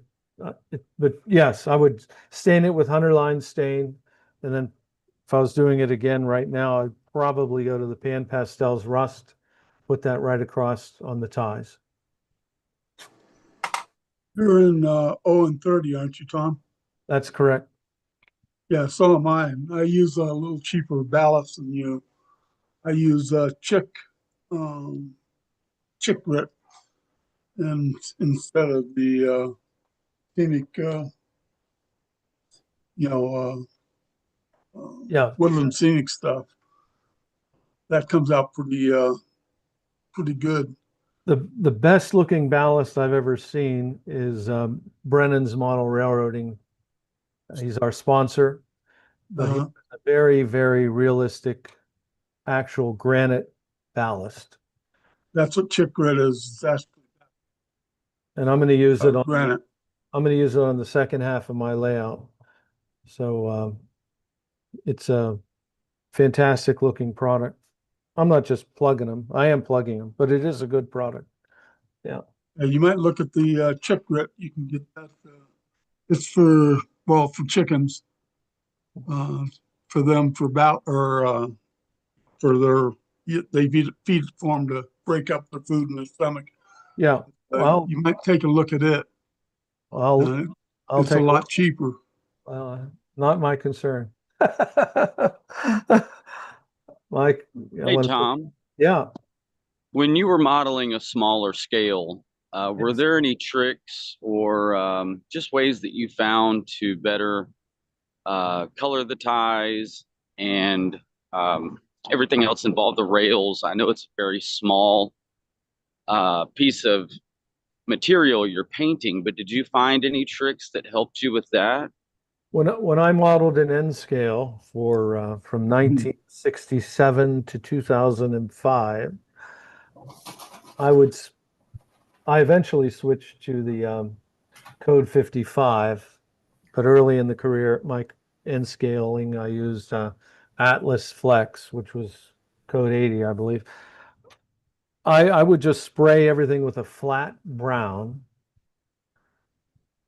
and I don't believe I don't remember actually painting the rust on the side of my N scale. I think I just left it with the flat brown, as I recall. I may have went back and rusted some of it, but and then as far as the ballast, I definitely used Woodland Scenic's fine ballast, and I would use a gray. And then I'd go back and I would use a gray alcohol wash, so everything just didn't look so consistent. Nothing is consistent in nature as far as colors are concerned. So the more variation you have, the better, the more realistic it. Yeah, I found the Woodland Scenics ballast, in my opinion, to be a bit big in scale, but I did have some luck painting the sides of the rail with acrylic paint markers. Fine tipped acrylic paint markers seem to do the trick pretty well if you can find a way to mix the colors correctly by adding layers. It did work well. Did you? But yeah, thank you. Did you hear what I said? Because it said I was muted. I'm not sure what's going on there. Did you hear everything I said?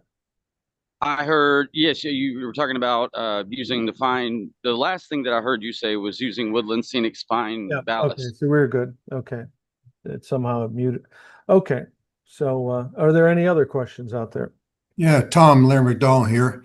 Yeah. Your India ink, I liked how it toned things down. Are you cutting the India ink? I used to make my own. I would take alcohol and I would take India ink and just mix my own.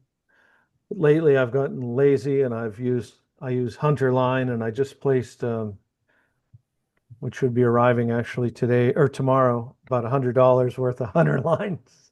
So I use Hunter line right now, but you can mix your own. I've got bottles of India ink and just straight up 71% alcohol is all you need, and the mix is roughly a third India ink, 2/3 alcohol wash. Yeah. And the India ink comes in brown, it comes in black. The black is the gray. One thing, if you're mixing your own, you got to make sure the India ink is dilutable with alcohol, because I purchased some at one time that was incompatible and it was like oil and water. Yeah. So It's harder to find real India ink because there's less onboard drafting now.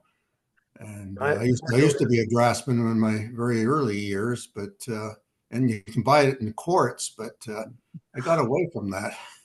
I have a whole box full of these. I have all different colors. So I just, the Hunter lines just work so slick, and I don't know, just gotten lazy in that respect. Yeah. Other things I use for ballast, I go out on the CNR line over by Hamilton, which is a city west of Toronto here. There's a large hill escarpment, and so when the engines used to have to climb that hill, they really be barking, and the cinders would be going right up the stack. And I go over in the fall when everything, the foliage has died off, and you dig down, and you get, there's about over a foot deep of cinders from over the years from the locomotives. So I get that, bag it up, bring it home, sift it. And railroads used to, being cheap, especially they would use that just in yards and that for ballasting. And that's like your fine woodland scenics, but it's very nice. Yeah. The other thing I use is real ashes out of the ash pits. I used to go to Strasbourg. Every time I visited there, I'd take a bag or a pail and go in the ash pit, ask them if I could, and take real ash out of the locomotives. And that's, I forgot to mention why I cinder to the left and right of my ballast because you can go back with a black flat acrylic paint. And if you've missed a spot, you don't necessarily have to go back with glue and cinders. You can just cheat and paint it black. Or if you want the cinders to go up onto the ballast, you just take your flat acrylic paint and paint in my case, my buff ballast, get a nice line or get it creep up into and you can't tell that it isn't a cinder. So it's sort of a cheat that I do. I forgot about that. If you follow what I'm saying. Yeah. What color do you get from Hunterline? Well, I can rattle them off. I use Well, for the black, for the India ink. for black. Well, I just use a gray, a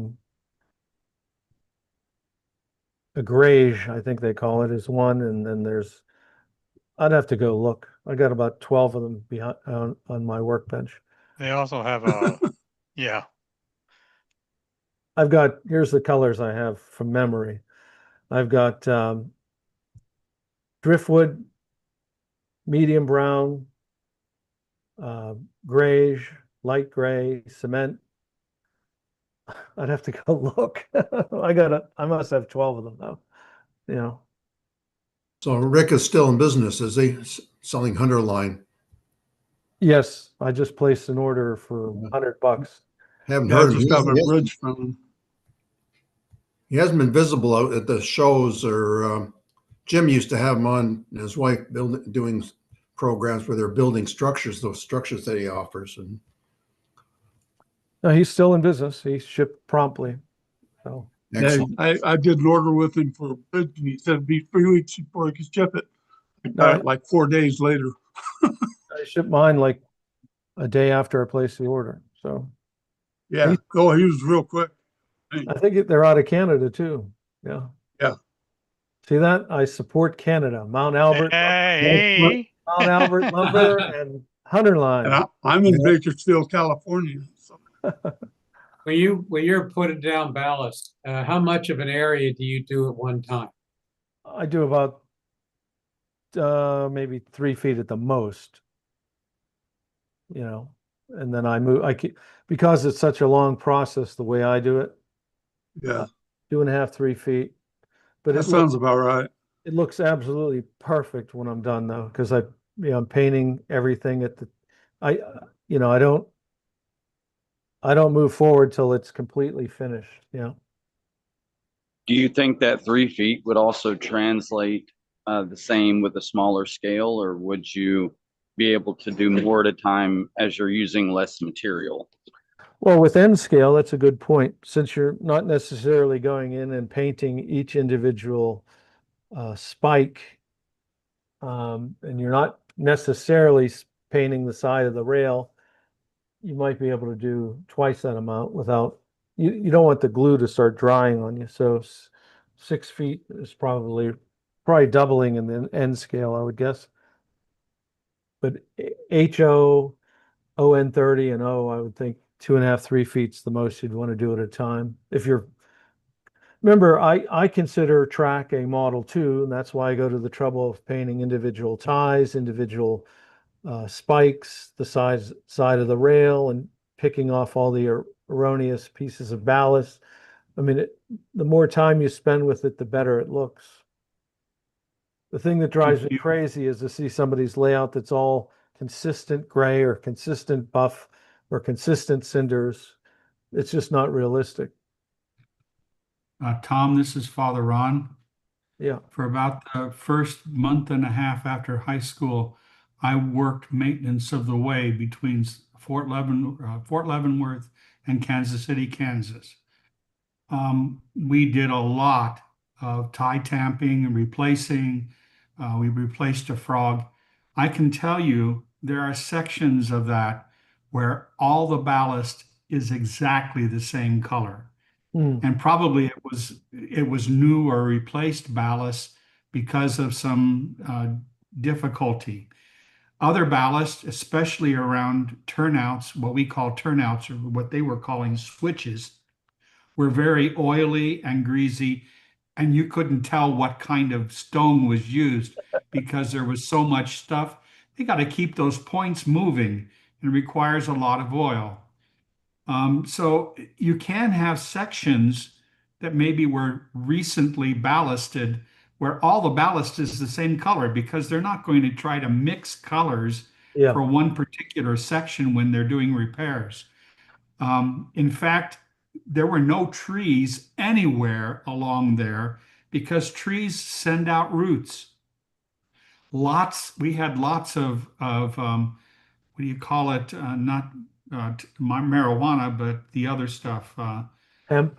Growing wild everywhere. And we had to help keep that down from getting up onto the tracks. But that's about the closest we had to any kind of bush or tree anywhere along that line because it was a major route. I think, when you say that it's not typical or it's not prototypical, it is because maybe the ballast in a particular area was replaced because of an accident or something. So I think there are my bent was prototypes for everything. So I just wanted to give you a little bit of my experience along the way. The other thing is those little bridges across creeks and stuff. Culverts, When they're spreading ballasts, they're not always so accurate as to make sure the ballast didn't get down into the creek. Because there were many places along that line where when they were dumping the ballast, they didn't stop it before they hit the creek. So you don't have to be precise even when you're putting ballast down along the rail. Some of it can spill out. And you want to keep it neat and pristine, but that's not always the case. And they're not going to go down and rescue all that ballast. They get scolded for wasting it, but you don't want to go down and retrieve it either. You just leave it there. So keep that in mind when you're ballasting track, and you don't have it all exactly the same. You've got to make it vary according to history or some sort of history for your layout. Yeah, I think the point is sometimes I get caught up in narrow gauge where everything looks like hell all the time. So, but if you're modeling something contemporary and you'll have good looking ballast and it will be consistent. My mindset is just Great Depression, everything looks like crap. And that's just how I model,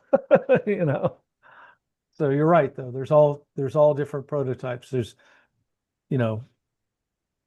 clean granite. They do use granite or very hard limestone, but and it can be consistent or it can be inconsistent or different colors. And here that's the moral of the story. There's prototype for everything, right?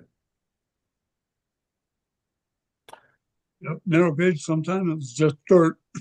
Yeah. Hey, Tom, this is Bill. I have a comment back for Doc. You may find that as you do things in phases, I found that, one night I might do 3 feet and I'm gluing it down. The next night when I come down to do some painting of ties or cleaning or something, then I go on to the next 3 feet. So over a series of a weekend or a week, you may find you're doing more as you go through the phases of each section. I think you'll find that, Doc. Okay. Well, I hope so. I'm just kind of, like I said, I'm learning with you guys. You guys are teaching me everything. I'm going to try to do everything in steps. I doubt I'll be gluing. I don't know if you can possibly glue sections and then come back and glue another section. I would think I would have an issue with that, but perhaps not. But thank you. I'm going to be asking questions more as it goes on. Okay, well, we're okay on the time, but I'd like to conclude the show with the traditional closing with Father Ron, and then we've got a caboose for you. So if we could spotlight Father Ron. Go ahead, Father. You'll be spotlighted. Creator of the world, as modelers and makers, we recognize the intricacy and beauty of our world. We thank you for the vision and the artistry that you have given us. Continue to bless us with your creative spirit. Amen. Amen. Thank you, Father Ron. And now I'd like to run the Caboose, which I'm going to do from YouTube. So just bear with me here.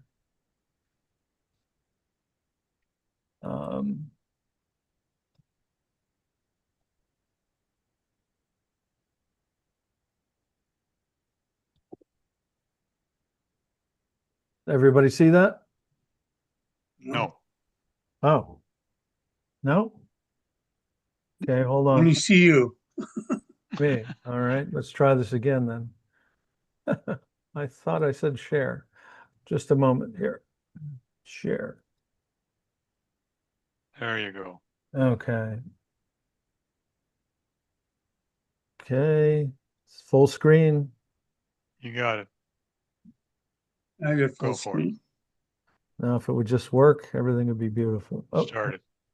Push the little arrow. wait, I'm in some crazy mode here. Hold on. What the hell? There you go.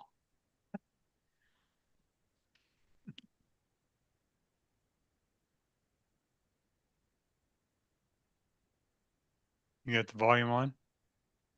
Yeah, it might not work, the volume, because I'm sharing it. We had this problem last week.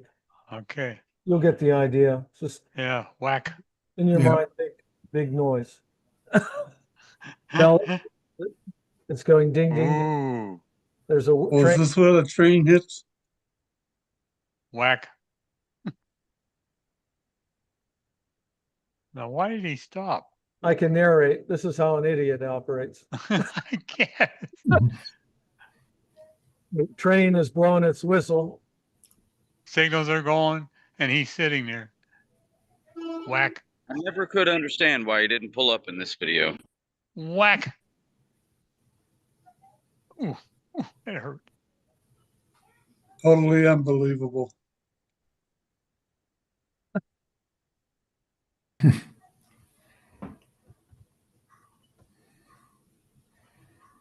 His insurance company will like that video. That'll tell him a lot, wouldn't it? He made his turn properly, but he sure as heck didn't. Well, there's a hump there, so he got stuck, I guess. Or no, he's just No, he's okay. no, he's just mentally deficient. Now, for the other cars to get out of the way, he was No, going. there's room. Yeah, Do a left turn. Now he stops.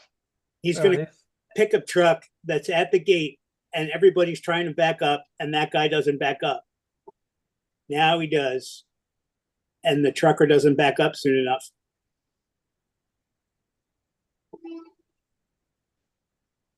Looks like there's room. Oh, he's trying to. Yep. He's trying to make a turn. That's got to be a one weird setup they got.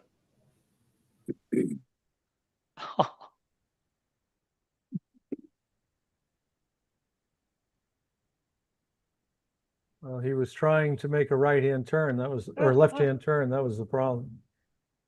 Oh.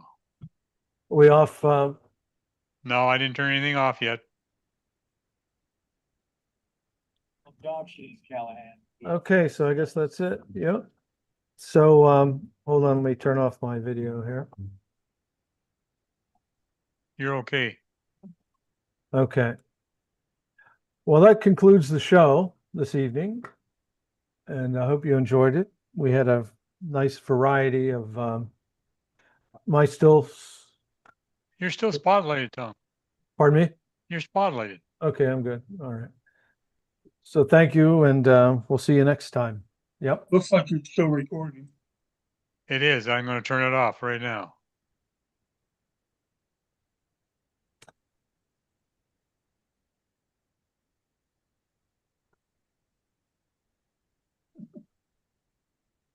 That was a little rough, but we got through it. Ah, I'm gonna have to show you something about spotlighting. I don't know why, usually when it